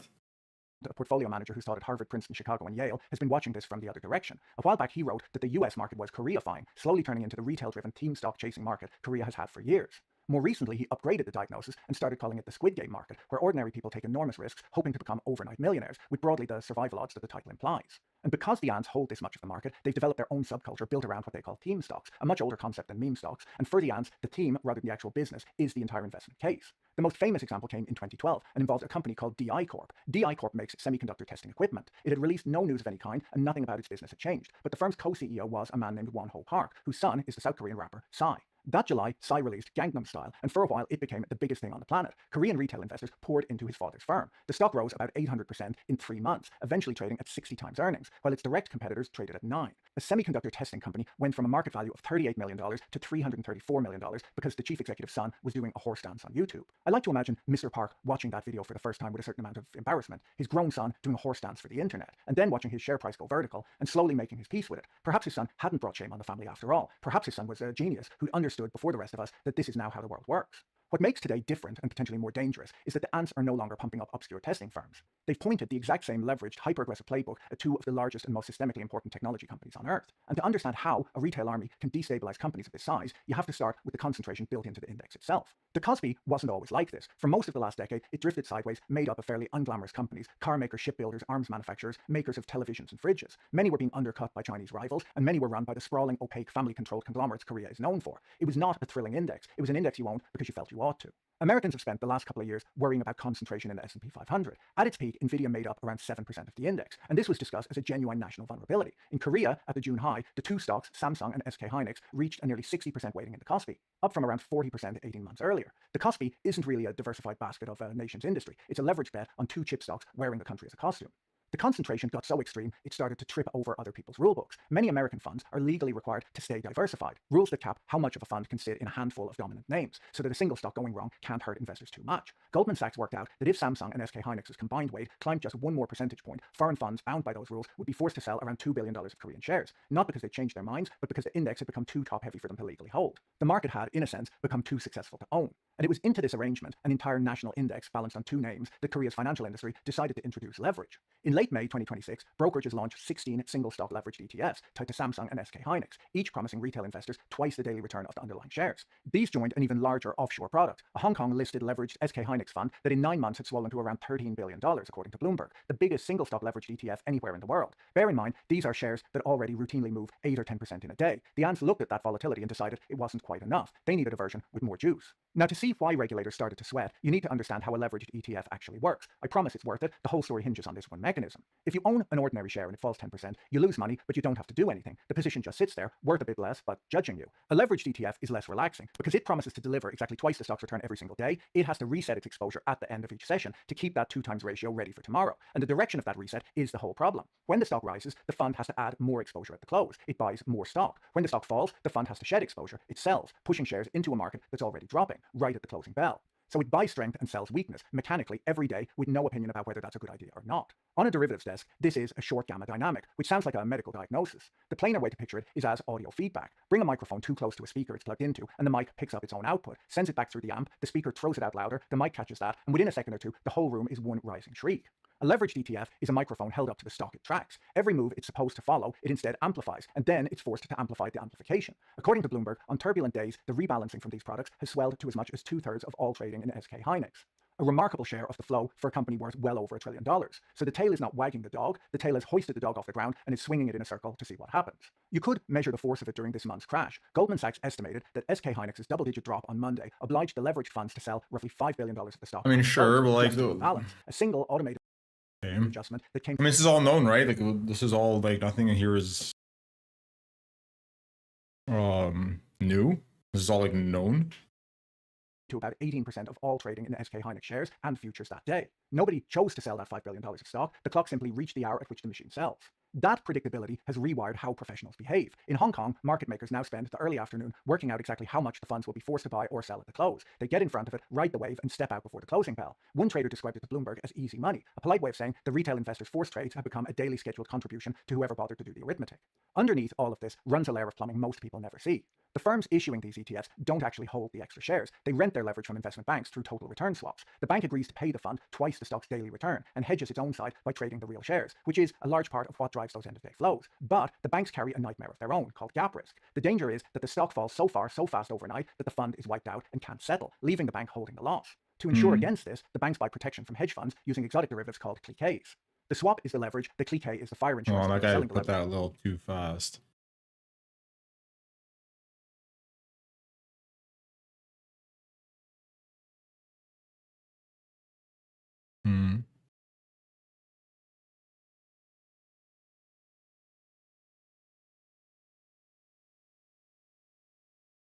Okay.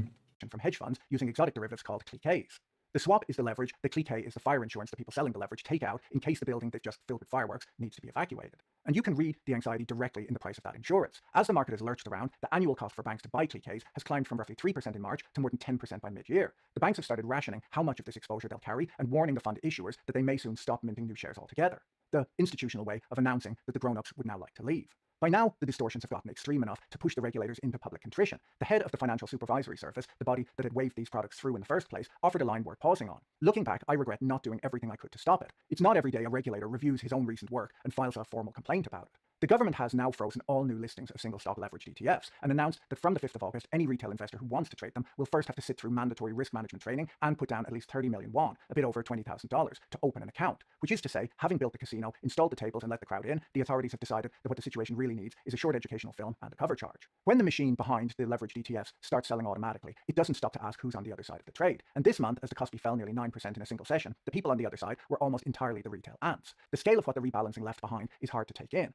According to a widely cited estimate from Goldman Sachs trading desk, more than 1.2 million retail leveraged accounts were hit with margin calls during the crash. That's roughly 1 in every 30 working age adults in the entire country, margin called in a matter of days. Of those, somewhere between 320,000 and 360,000 people were wiped out completely, liquidated automatically by their broker systems, most of it at the close. And because some of the drops were so sudden, a number of those positions gapped down through their maintenance levels before anything could be sold, so that when the shares were finally dumped, the proceeds didn't even cover the borrowed money. Those investors didn't just lose their savings, they woke up owing their broker money.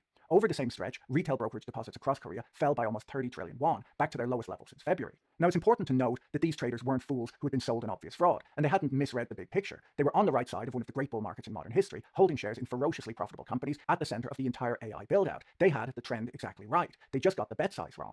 My friend Victor Hagani ran a famous experiment that perfectly explains how ruinous that one mistake can be, even for people who really ought to know better. He recruited 61 subjects, gave them $25 each, and sat them in front of a simple coin flipping game. They could bet as much or as little as they wanted, as many times as they wanted for 30 minutes, and they were told in writing in bold that the coin was rigged. It would come up heads 60% of the time. Now, a coin that you know lands heads 60% of the time that you're allowed to bet on repeatedly is not a gamble, it's a gift. Bet sensibly, and it's pretty much guaranteed that you'll walk away richer. And these people weren't people off the street either. They were economic students and young finance professionals. The exact people trained to see this. This should have been the easiest money any of them ever made. It turned out not to be. Even with the odds tilted firmly in their favor, 28% of them went completely bankrupt inside half an hour. Only about 1 in 5 reached the maximum payout. The average player walked away with $91, which sounds fine until you realize that the game was practically handing them $250.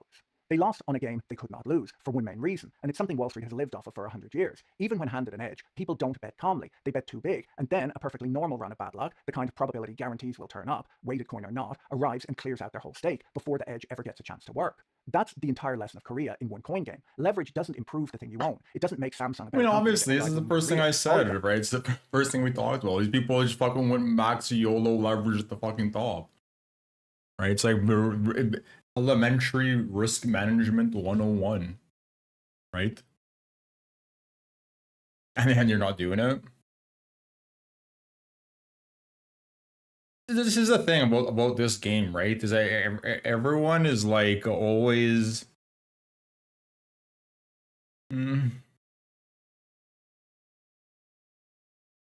okay, people think that they can only get taken out if some like black swan occurs. And not only that, but then they think that like a black swan rarely ever occurs. But like in reality, there are many things that are not classified as black swans that cause huge market movements. And they occur more often than you think. So, like, rule number one, right? Rule number one, when you start playing the game, never leave yourself exposed to a risk of ruin, right? This number should be literally 0%. 0%. In no fucking world, regardless of what happens, this should never be fucking happening. And if you don't do this, then you better pray to fucking God that something like this doesn't happen, because if it does, you're gonna lose everything. So, yeah. And it always comes, right? It always comes sooner or fucking later. It happens, right? We've seen it multiple times since I started streaming at this point, right? Well, like options trading. I don't really trade them much personally, but like I've started to, like last time that we were streaming, I think it was in the late fall / winter, we started like nerding out a bit more on them. Like I'm familiar with like how they function. I just never really traded them. But like I do have plans to make use of certain option strategies. But it's like, but I'm not like a primarily options trader kind of thing. Does is shorten the amount of time you're allowed to be wrong. Apply 2 times daily leverage to a wildly cyclical chip stock, and you're not doubling your returns. You're setting yourself up so that an ordinary routine dip empties your account long before the long-term story you were right about ever arrives. And it landed hardest on exactly the people we started with. Of the accounts fully wiped out, something like 62% belonged to investors in their 20s and 30s. The same young Koreans who'd been priced out of the house decided that the patient road led nowhere and reached for leverage as the fast way in. They were right about where the market was going, they just didn't survive the trip. If you step back from the retail wipeout and look at the wider Korean economy, you run into a macroeconomic puzzle that's been tormenting another group of investors, foreign exchange traders, all year long. Normally, a country running an enormous trade surplus has a strong currency. Money floods in faster than it flows out, and the currency rises. And Korea's surplus right now is enormous. It's selling the shovels for the entire global AI gold rush, posting a record. How do you have a 0% risk of ruin? Don't have like always have cash on hand, but don't just like be 100% invested. Don't like have oversized positions that can be like are highly volatile. Like, okay, it's one thing to have like a large position in something that has like historical volatility of like, I don't know, 3% daily, 2% daily. And then even if you get some like crazy outlier event, you're going to be seeing like what, 20-30% movement. Whereas like if you're going like max leverage on these stocks that have like an average daily percent movement of like 5-10% daily average movement, and then something volatile happens, it could do like 50-60% movement a day, right? So like, and if you're leveraged in any capacity, like you get wiped out. So like, don't do that. And also, if you are going to be trading leverage positions, like don't do that with like a bulk of the capital you have.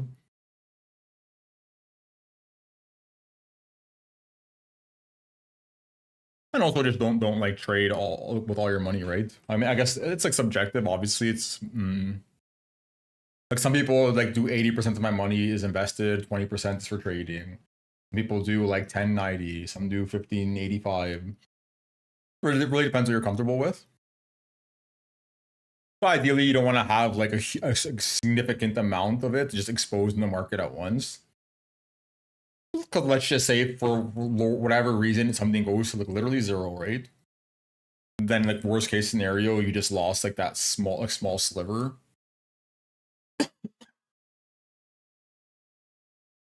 Or current account surplus. By every line in the textbook, the won should be one of the strongest currencies on earth. Instead, it's one. Well, the usual stuff, right? Like, yeah, what you're saying as well, right? Obviously, you can like take some of your gains and buy insurance with it. Also, like diversifying, right? At the end of the day, diversification is like a pretty massive one. Like, well, what's the saying? Like, concentration builds wealth, and diversification preserves it. So that ideally you have multiple uncorrelated positions. Although like that one is a little touchy because ultimately like when you go back and like kind of study some like market meltdowns in the past, there are like certain points in time where like there is nowhere to hide. Literally just everything is just selling off. Like people are literally just fucking running for the door, right? Take whenever they can out of the market. So you have to be a little careful with that, which is why it's always good to have cash, right? You usually don't want to be like fully allocated.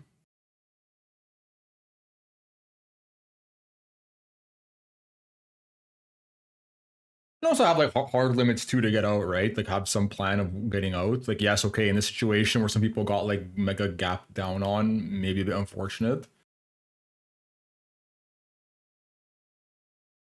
But usually you want to try and get out of these things like as they're rolling over before like the halt gap down comes.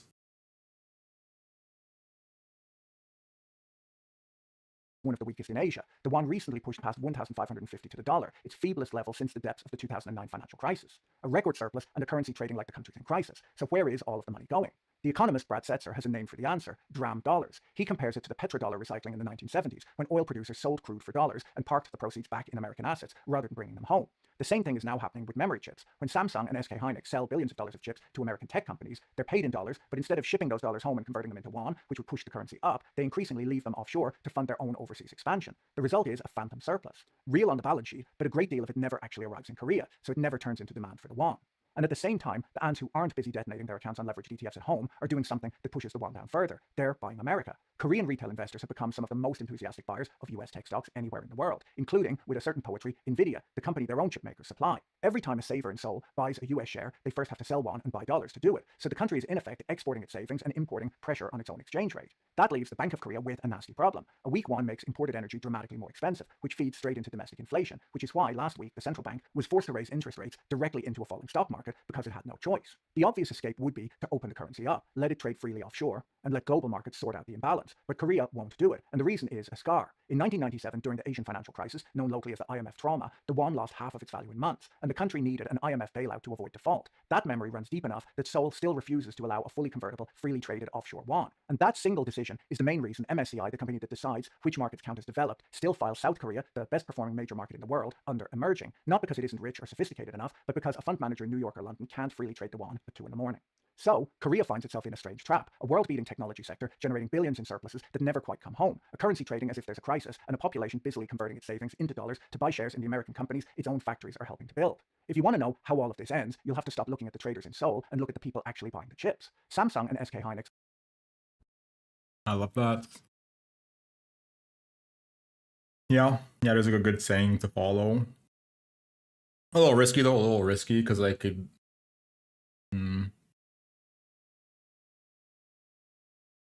If you are going to take the approach of being concentrated, you do want it to be like pretty. I mean, nothing is ever surefire. No, there's no guarantees. But you want it to be in solid bets, and the other thing is that you need to be willing to cut your losses, right? At the end of the day, it's the biggest thing about trading. It's like, man, there are people that have like sub 20% win rates, and like they're still profitable traders. But it's just because like you just cut your losses. So if you are gonna try to be concentrated on a play and if it goes against you, then just get out. Live to see another day. But yeah, like there are some people that like who's like a good example. Okay, on YouTube, Defiant Gatekeeper. He's just like investment banker who now works in like private equity. And like he kind of documents his like trading journey and like thought process. And he's made most of his money by making like relatively concentrated bets. But if you follow how he does it, it's like very methodical, very systematic, right? And then once you build up enough of a bag, then at that point you just start to diversify and you just kind of chill. Kind of vibe out. Yeah, everyone is diversified now. So even if you think you're diversified, you aren't, because everyone will be pulling money from that investment simultaneously. Mark Meldrum explained it very well. I mean, I think it's always been the case. I don't think it's like it's not like a new concept, right? I mean, I don't know how far back it dates, but it's definitely not new.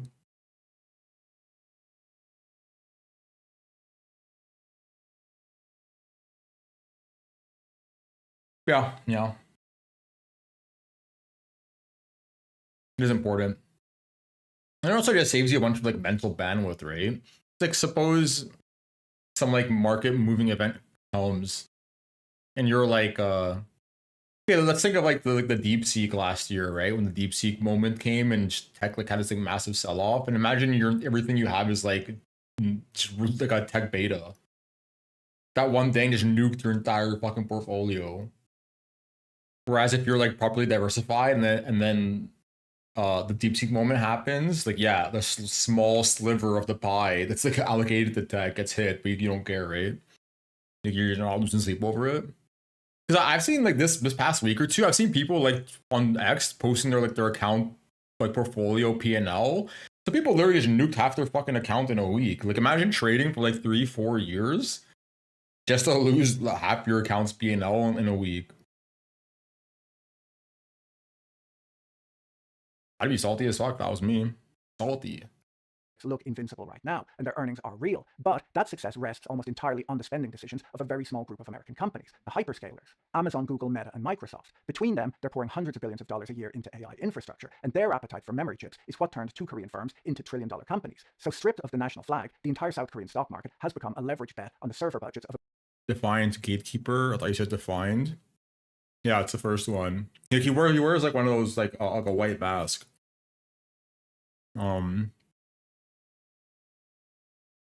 Yeah, I don't know when I came across his channel, but I actually learned a lot. He's a pretty good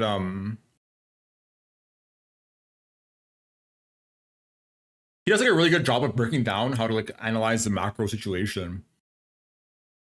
And then he like releases like regular kind of updates on his thoughts of the macro.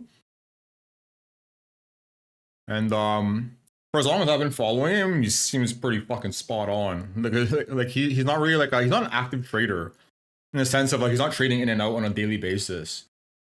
But he like picks market turns on the higher time frame macro pretty fucking damn well. And he's been doing it. Like one day I sat down, I nerded out his entire channel. I watched every video. He does a good job of kind of analyzing everything and like how to like know, okay, when should you be approaching buying growth stocks versus like the kind of the safer plays, like moving to like dividends, etc.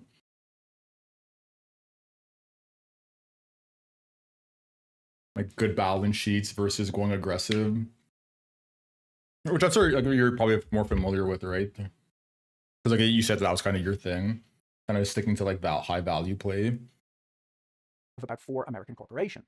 The consensus is that this spending simply continues forever because AI is the new industrial revolution. But the market is beginning to twitch. This week, Taiwan Semiconductor, the company that actually manufactures Nvidia's chips and about as close to the beating heart of the AI boom as you can get, reported that quarterly profit had jumped by around 77% to a record. It beat estimates, it raised its guidance, it told the market in effect that the boom was entirely intact, and the stock went down. Now, the reason it went down is the interesting part. It wasn't that the numbers were bad, they were spectacular. It's that alongside those numbers, TSMC also announced that it would have to spend a great deal more on capex, and it warned that margins would come under pressure. And investors, looking at a company posting record profits, decided to worry about the cost of staying ahead. When a business this good gets sold off on the price of running to stand still, it tells you that the market has started asking a question it spent 3 years refusing to ask. What does all of this actually earn? Because staying on this treadmill requires the hyperscalers to keep spending at a ferocious pace, and they have been. The 4 biggest have already laid out around $376 billion in capital spending, with the wider industry on track for something closer to $725 billion. For 3 years now, AI has lived a heavily subsidized life. The frontier labs, the OpenAIs and Anthropics of the world, charged flat monthly fees, often well below what it actually cost to run the models. It's a business that, so far, consumes far more capital than it produces. And if you offer people near unlimited access to $1 billion supercomputer for $20 a month, they'll cheerfully use it to write birthday poems for their cats. But the investors funding all of this have started asking for their money back. To stop the bleeding, AI companies have begun shifting from flat fees to usage-based pricing, effectively ending the subsidy. And the result is roughly what you'd expect from installing a water meter in a house that used to get its water for free. People use less, and companies suddenly staring at metered AI bills have started shifting work onto cheaper models, including open-source Chinese ones. The The uncomfortable question hanging over the whole edifice is this: what if AI turns out to behave less like high-margin software and more like electricity, a commodity where the models are largely interchangeable and nobody has much pricing power? In that world, the value doesn't vanish. It just doesn't go to the people who spent the money. It flows to everyone using the tools as competition drives the price towards zero. The labs that built the models and the companies that funded the infrastructure would have created something genuinely transformative and captured almost none of the returns. If the hyperscalers begin to suspect that this is what's happening, they won't put out a press release. They'll simply reduce their spending. They'll push the next data center back a quarter or two just to see how demand develops. And if that happens, the first tremor won't be felt in Silicon Valley, it'll be felt in Seoul. Memory chips aren't a stable subscription-style software business. They're much closer to an industrial commodity, and the memory industry is famously viciously cyclical. There are long booms followed by brutal busts. Prices don't drift down gently when demand softens, they tend to fall off a cliff. And a cliff is a bad place to be standing when your national stock index is 2 chip stocks wide and strapped to billions of dollars of automated, double and triple levered retail ETFs. Because those levered funds don't have opinions and they don't wait, the same machinery that amplified returns every step of the way up runs exactly as hard in reverse, forced to sell into the fall at the close, mechanically, whether anyone wants them to or not. The way up was a choice that millions of people made. The way down, if it comes, won't ask anyone's permission. So where does that leave the people at the center of all of this? For most of this year, being an ant paid off spectacularly. The market went up, and the people who piled in with borrowed money made more than everyone else. In Hong Kong, a 26-year-old who put his savings into the leveraged SK Hynix fund told Bloomberg, with no apparent irony, that he had already had the car and could now afford the Patek Philippe. That was the mood. The coin was weighted in your favor, everyone could see it was weighted in your favor, and the only question anyone was asking in the cafes of Seoul was whether it was too late to bet more. Then, the machinery went into reverse, and roughly 1.2 million of them got the margin call. The president, the man who campaigned on getting the Kospi to 5,000 and then presided over it sailing past 9,000, appeared this week to say that the market was, and I'm quoting him here, quite unstable, and that after such a large rise in such a short time, it would need time and fluctuation to stabilize, which is the sound of a man who ran on the number going up, gently explaining that the number could also come down. The line that I keep coming back to is from an ordinary retail investor quoted in the Financial Times. He's 37, he didn't even use the leverage, he just bought Samsung and SK Hynix with his own money back in February. He watched a paper profit of 60 million won sink to 20, and asked if he'd sell. He said no, he'd hold on to the end of the year, because even after everything, he still expected these shares to do better than leaving the money in the bank. And he might be right. That's what makes this whole story so hard to look away from. If you found this video interesting, you should watch my video on private credit next. Don't forget to check out the sponsor I don't know. in the description. Those Have a great day. videos See you in the next video. Bye. And they don't really like.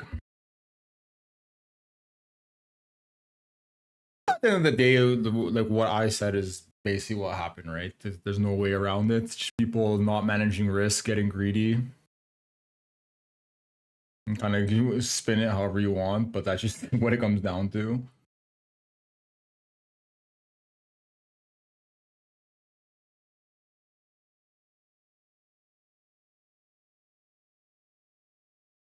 It's just what it comes down to, unfortunately. Bags heavy. Marcos, let's ride. We in the charts with the crew that's back. Stack so tall, yeah, don't collapse. Lights on us while the beat goes flat. Every tray hit, now the bottles get cracked. Gang in the spot, we ain't missing no. Yeah. Money keep dancing like it's on. Was it Mark Meldrum? It was Howard Marks, I think, who cataloged the history of the diversification phenomenon. Yeah, I'm big into value investing, good memory. Yeah, apparently, just people say that. I guess I may have a good memory, potentially. Yeah, in general, I mean, I don't know. A lot of things that we talk about on stream, I always like remember. Like, not just you, like everybody. I feel like pretty like aren't you guys the same way? I feel like it's like normal.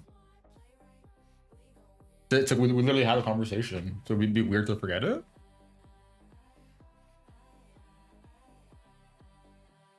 Sorry for making you watch it. No, it's fine. I mean, it's interesting. Like, I didn't know what this what do you call it? The clique. I made a note of that. The exotic financial derivative. So we did learn something. No, but like I thought he was gonna like kind of go into like some kind of like mechanical feedback loop that was happening that was like not anticipated, that like caused that to happen, but it's not the case, right? Like everything that like I knew beforehand was exactly what had happened, right? With the whole like leverage ETFs and whatnot. But just in that sense, it wasn't like particularly interesting. Whatever, doesn't matter. No, eventually at the end of the day, like the more of this like content you consume, it's like diminishing returns, right? There's only so much to learn. So like once you get to like this portion of the curve, like a lot of the time the stuff that you're consuming is not going to be particularly useful. But then you find like one nugget of value that makes it worthwhile.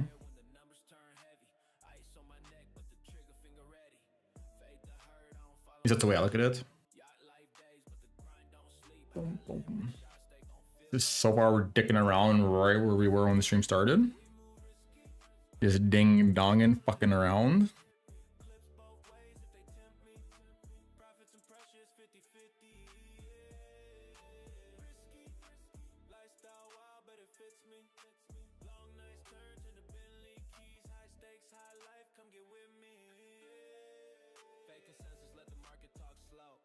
Get squeezed while the Lambo top go. Feast on the charts, every candle I know. From the bottom now it's all high floors, no low. Count chips in the penthouse suite. Glass floor view while the city don't sleep. Ops mad cause my math too deep. Interesting. I guess you're right. For some reason I felt bad for the Koreans.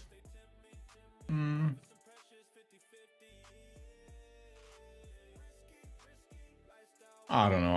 Anyone that's been here since I've started streaming knows I've had a pretty rock solid take when it comes to that kind of stuff. Like I've very little sympathy. Risky, but the math still clean. Charts in the streets both know what I mean. I see it all the time, right? It's like literally I open X and within like 2 seconds, I just see these people that have massive followings. Don't know what the fuck they're doing, right? Like, it's like I read one of their posts, I'm like, you're a fucking idiot. Like you don't know what the fuck you're doing.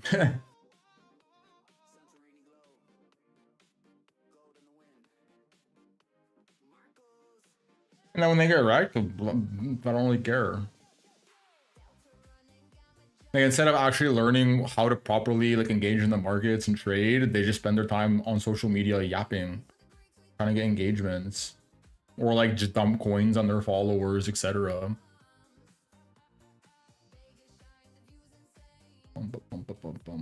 Like maybe I have some sympathy for people that like are new to the game trying to learn, and that's who they come across and believe.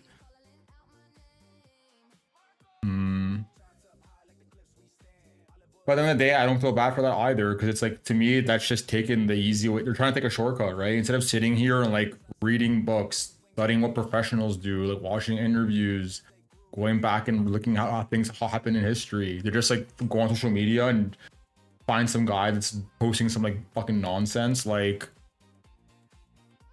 I don't know.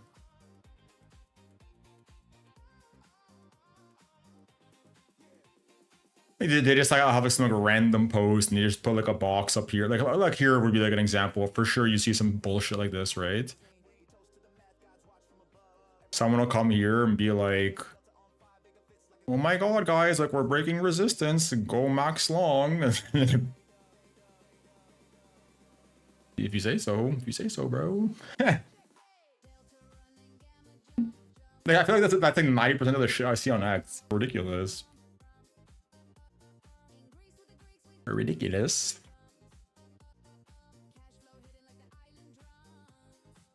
And, at the end of the day, it's your trading tuition, right? If you're gonna if you're gonna try and do it the easy way, you're gonna pay a much higher trading tuition than the people that do it properly.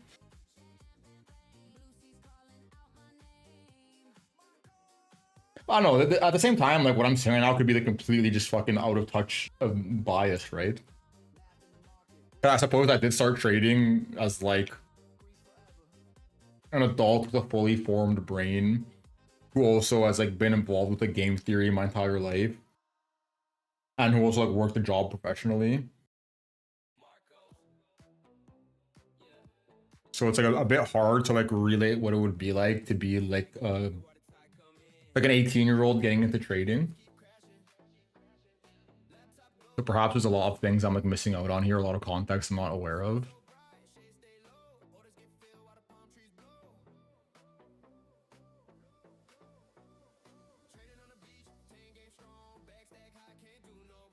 Boom, boom, boom, boom, boom, boom. Yeah, maybe I'm just a delusional dickhead. Always a possibility. 63506. What's right here? Damn, damn. Damn.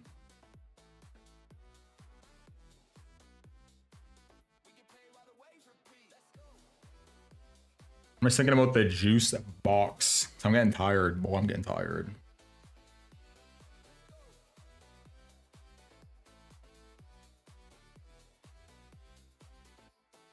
But what? But what?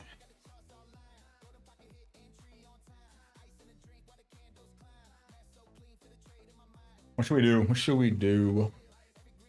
Let me switch to this.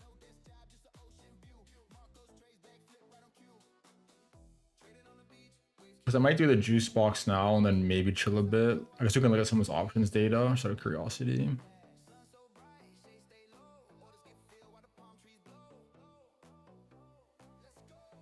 Because honestly, like from what we've been talking about on Discord, nothing's really changed, right? I mean, I think I think we've done a pretty good job. If anyone's been following along, we've done a pretty good job of planning this shit out for a long time now, right? Like we've had all this shit planned, prepared for a long time. How long has this been at this point? Like almost 2 months. And these upper levels, we're already planned and prepared, and prepared. Boom, boom, boom, boom, boom. Yeah, there's that massive liquidation right here, though. Like, I mean, it makes sense, right? Like, we were talking about like, taking a potential long if you weren't in one here, and we kind of got it. But yeah, there's like a huge liquidity cluster building down here right now. Massive. And like high leverage, too.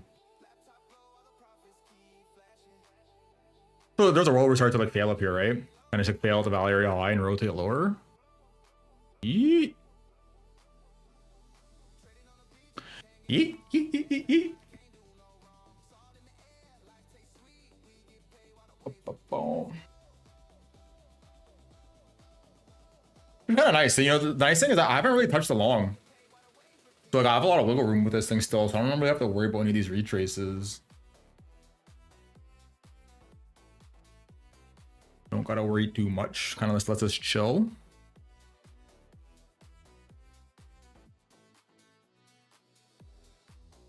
Boom, boom, boom, boom, boom, boom, boom. Question is a short. That is the real question. Because I'm in 2 shorts right now. Guys, I've been sitting in a short since fucking... What was it? Here. We've been sitting in the high time frame short for months and months at this point. How long has this been? Like damn near half a year that kept that trade open. And then we got into the shorter time frame one, which I'm still into. The question is like, when do I want to reload them?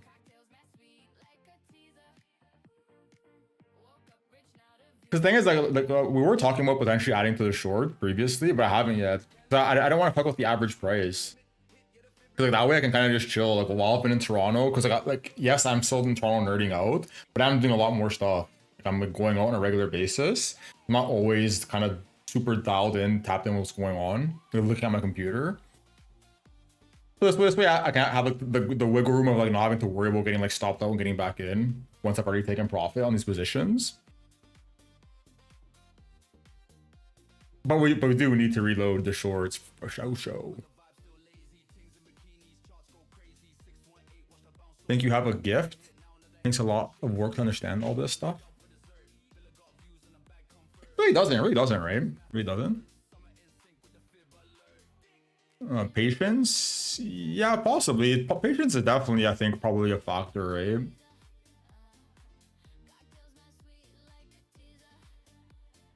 But a lot of that comes from playing video games, to be honest.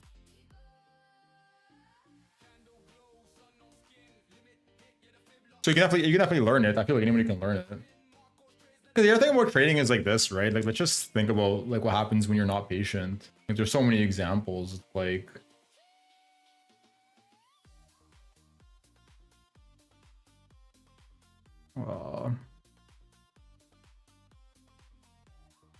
like you have like a level of interest, right? And the price starts to like go up and like start to like reverse a little bit before it reaches the zone.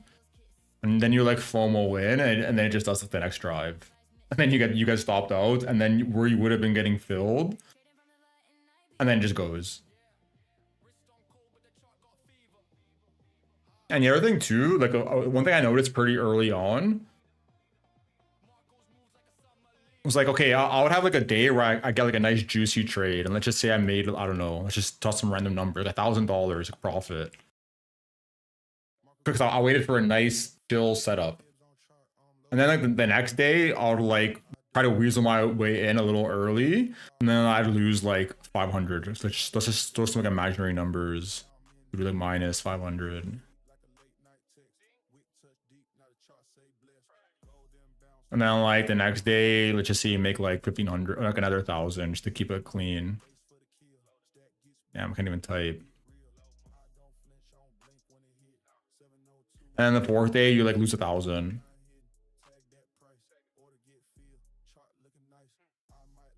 And let's just suppose that like number 1 and 3 were like setups where you were like patient, and then got filled properly, just being patient, and then you made a winning trade. And then 2 and 4 are trades that you like fucking just like FOMO'd into. They didn't wait for the setup, blah blah blah, whatever it may be. You made some mistake that didn't go according to your plan. And like, and now you tally all this, right? So like, what did you end up making this week? You made $500. Or if you had just sat on your fucking hands and didn't do this or this, you made 2,000. So it's like less is more, right? At the end of the day, like trading, no one has a gun to your head saying like, you must trade today or else I'm gonna fucking blow your head off. Like no one's doing that. So like, why not wait for the best opportunity possible to like risk your money? It's a high probability of being correct and juicing the hardest.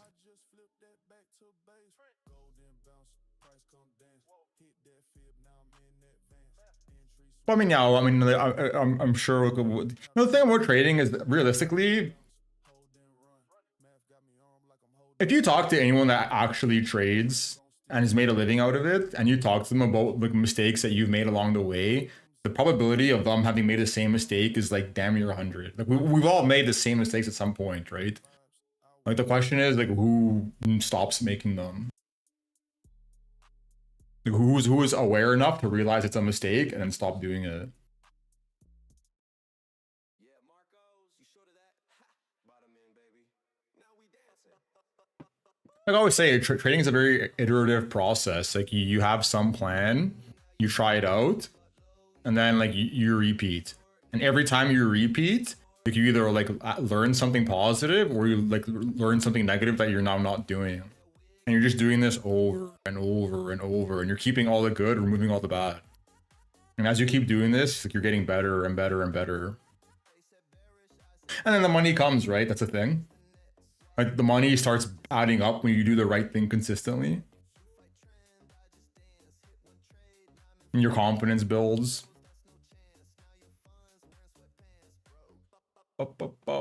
Yeah.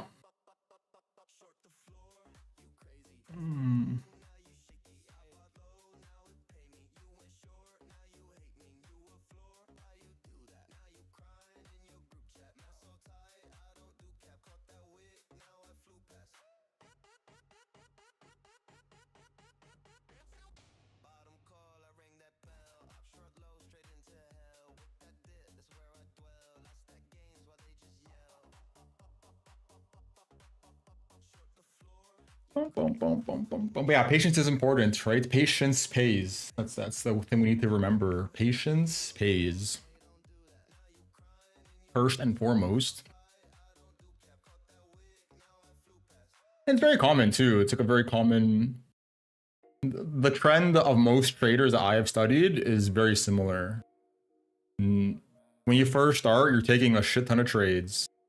And as time progresses, you're like dwindling the amount of trades you take. Like you're taking less and less and less. You're being more selective, waiting for the better setups.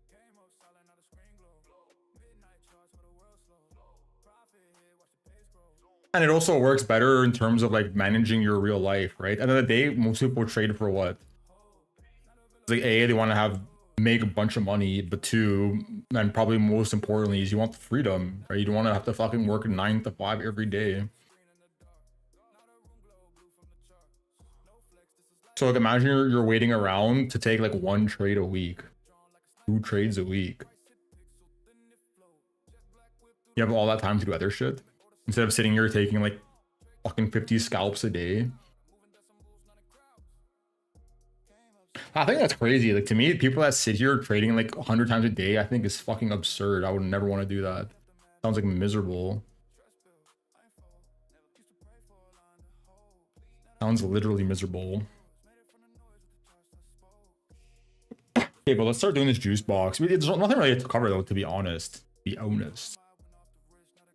Juice, juice, juice.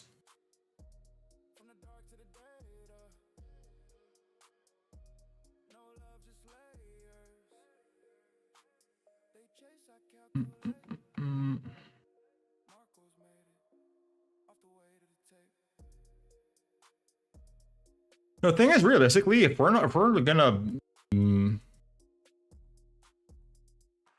if we start to go from here, quite likely we're coming to this higher level, right? And we've been talking about these like higher zones for like quite some time at this point, like literally months.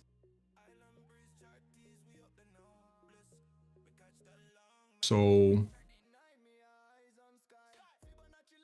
quite likely if we hold this valley area high down here, like maybe worst case we do this kind of thing, we're coming up here.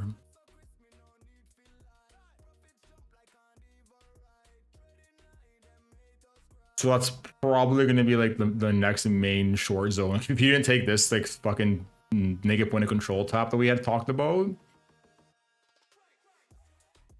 probably gonna be your best bet, right? Like either it's gonna go and stop you at break even at this point, or we're going lower from here. To be determined at this point, obviously. Too early to say, but either or, right? It's gonna be one of those two things. But for the longs, how's like the low time frame?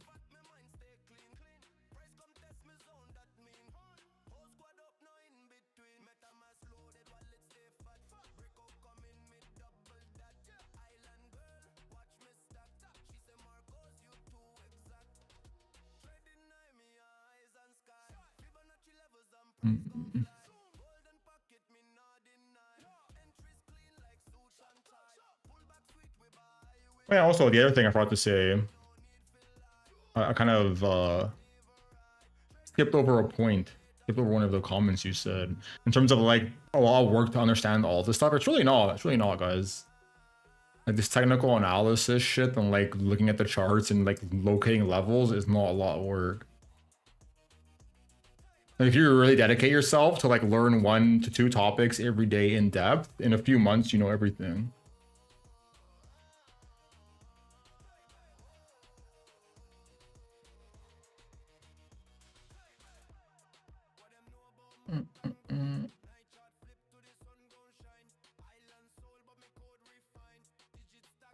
Six 649, 642.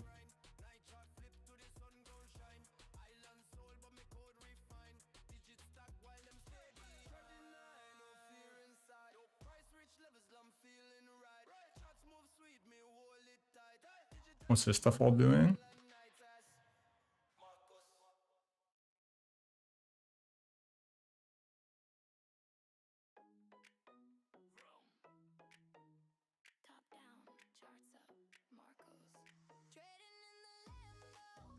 We've had a whole learning discussion before. The resources on Discord are goats.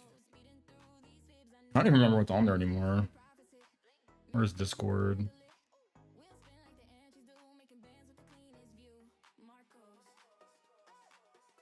Yeah.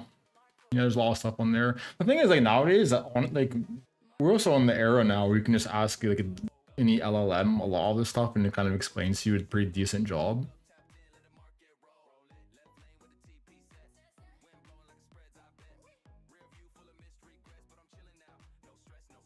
Yeah, I haven't updated this in a while, damn. Damn.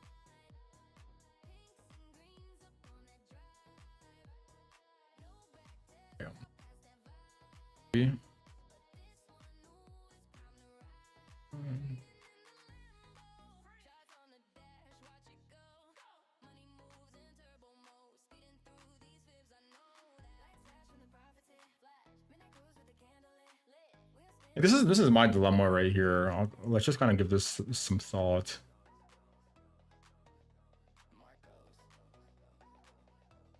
There's like one cluster like right here. There's another one like right.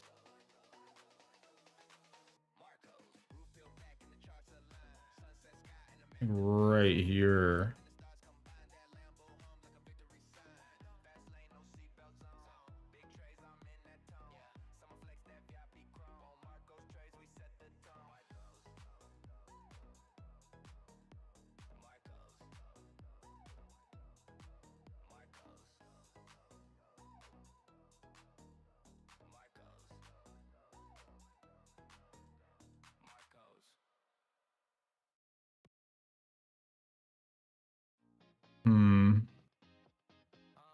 Here's the main dilemma, right? Let's just think about this, right? We talked about this. Okay, first of all, if anyone was following along, should have been in the long from like down here or in this region.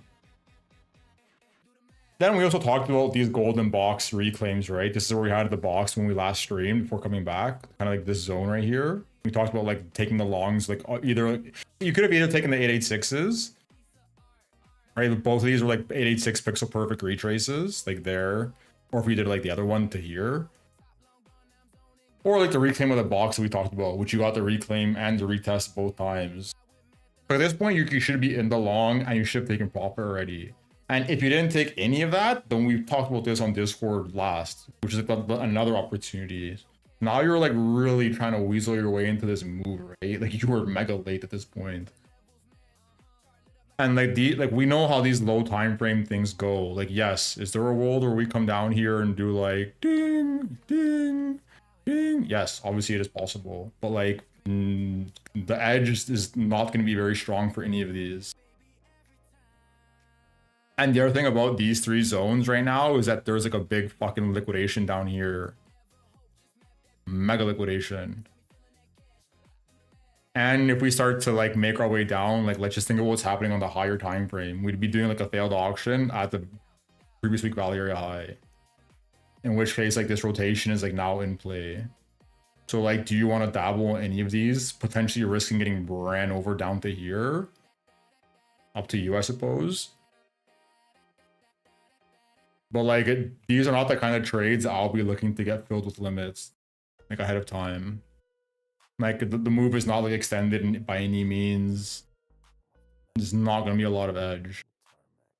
So maybe if you want to dabble in these and try and weasel your way in, you can like let it tap the level, like reclaim it, like reclaim the VWAP and go, and then like get in with your stop at the low kind of thing.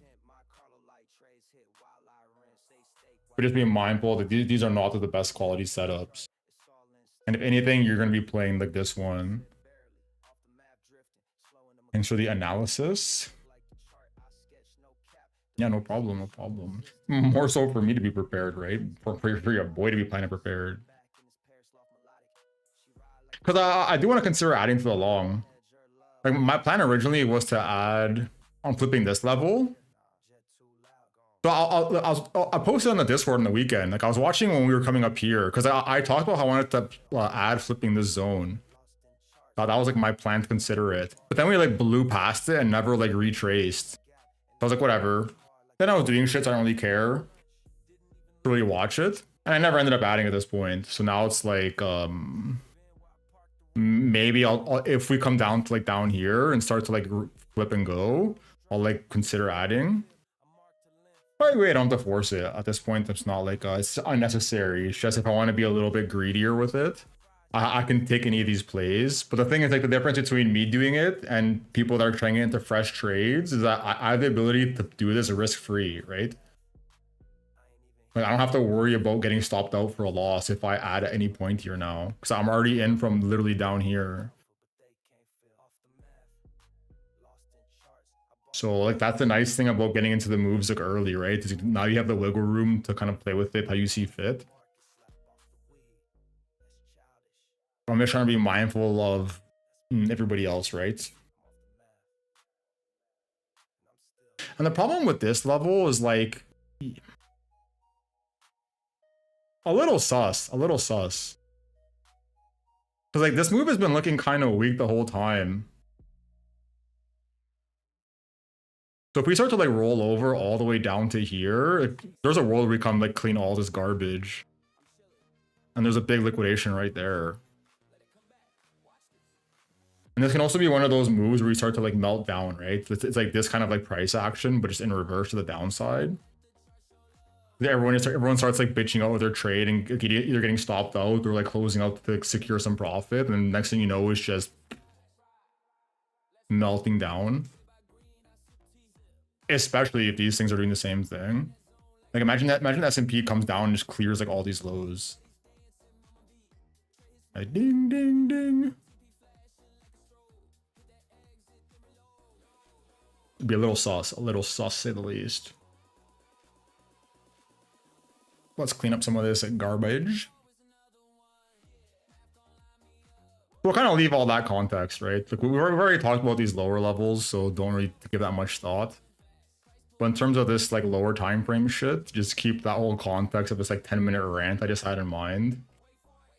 Kind of like the lower time frame levels above the previous month value area high. And if not, this like higher time frame liquidation we were talking about earlier in the stream, the full week rotation down to fib zone. I hear metals have been correlated with tech lately. I'll look in a sec. And to all higher time frame plans have been discussed in previous streams / Discord.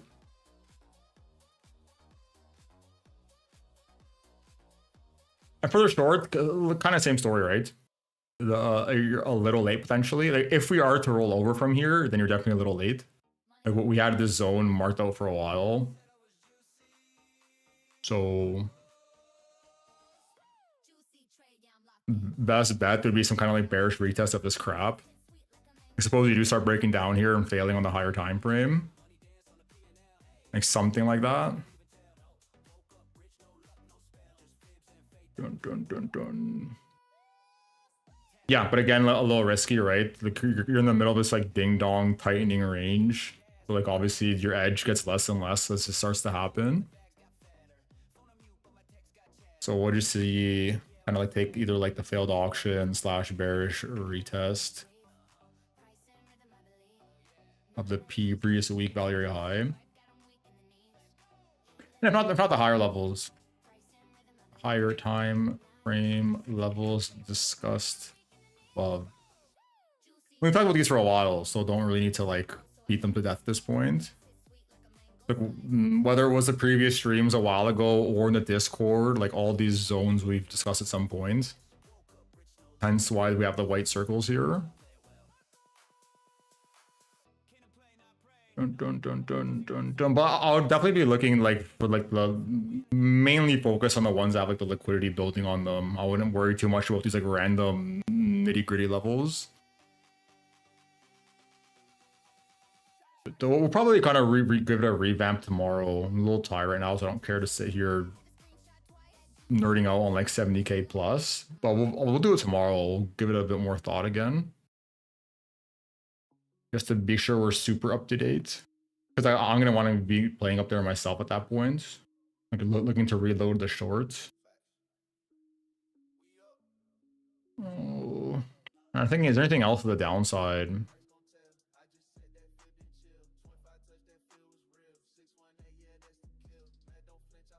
Probably be losing the zone, right?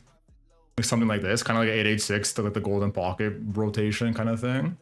Bearish retest of the zone. Movies come down and just do like ding, and like we don't sweep the higher time frame blocks we were talking about. Then you get in to like finish the move. Something like that. Also depends how price action looks coming down, right? Like maybe we leave a single print behind up here somewhere and we go up, tap it, and then go. So a bit hard to predict what it'll be, but like keep your mind out for any imbalances that form. Also watch like CME, right? If we start to do any kind of gap plays. I'm tired too, to sign off. Yeah, same. I'm tired. I had a long day today. Today, like it's just a mentally draining day. I was on the phone for hours and hours today, just talking. I'm feeling pretty dead right now. We'll leave that one written as well. kind of like a bearish retest of like this whole region, right? Like we won't know the exact level right now, but you know, get what I'm saying. Somewhere like in here kind of thing.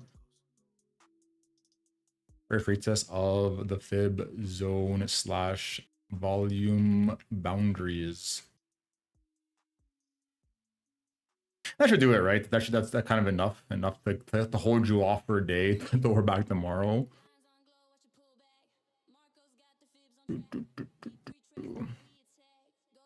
In terms of, we got a lot of earnings this week, right? We got a lot of earnings coming up. I think FOMC soon. We're almost at our next FOMC. We're a week away at this point. So start being mindful of that, right? If you want to try and get a swing position in case we get some nice higher time frame volatility following through from that, now's the time to try and get prepared. Position nice and early so you're chilling.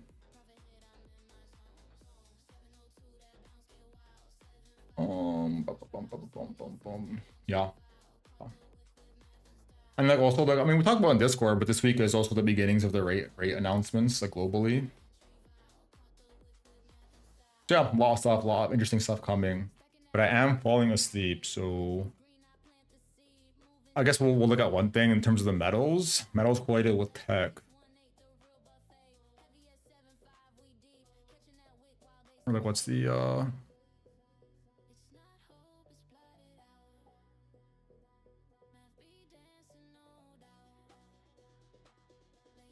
I don't know if I'd say that necessarily, right? Doesn't seem to be holding true. Like maybe you can make the argument for copper. But I think all the other metals have kind of just been on like a blow off top retrace ever since this. So I'm not sure how strong that correlation is. Yeah, the visually from a quick glance doesn't seem to be the case. But yeah, let's out here. Let's wrap this thing up and out of here because I'm really falling asleep. Let's do a quick chat shout outs. Scroll. Shout out to Dev. That you're a soldier, man. You've been powering through here. Powering. Shout out to Dev. Shout out to Harris Kamal. Guys, we gotta do a meetup, guys. We have to have like a real life meetup soon. Alright, gotta get the whole gang posted up. I think that's it, y'all. Yeah, a bit of a short stream today. I was on the phone until like whenever I started basically. So like, I was planning to get on earlier and kind of yap a lot more, but wasn't in the cards today. But we're trying to have a bit longer one tomorrow, kind of go back to the old schedule. But we'll see how the day progresses. It might end up being the similar story. But whatever, either way, we'll be back tomorrow at some point. And if not, the worst case scenario, I'll like do some kind of update on the Discord. For now, I'm out here. I'm falling asleep. So late. Let's get rid of this juice box for now. Later. Later.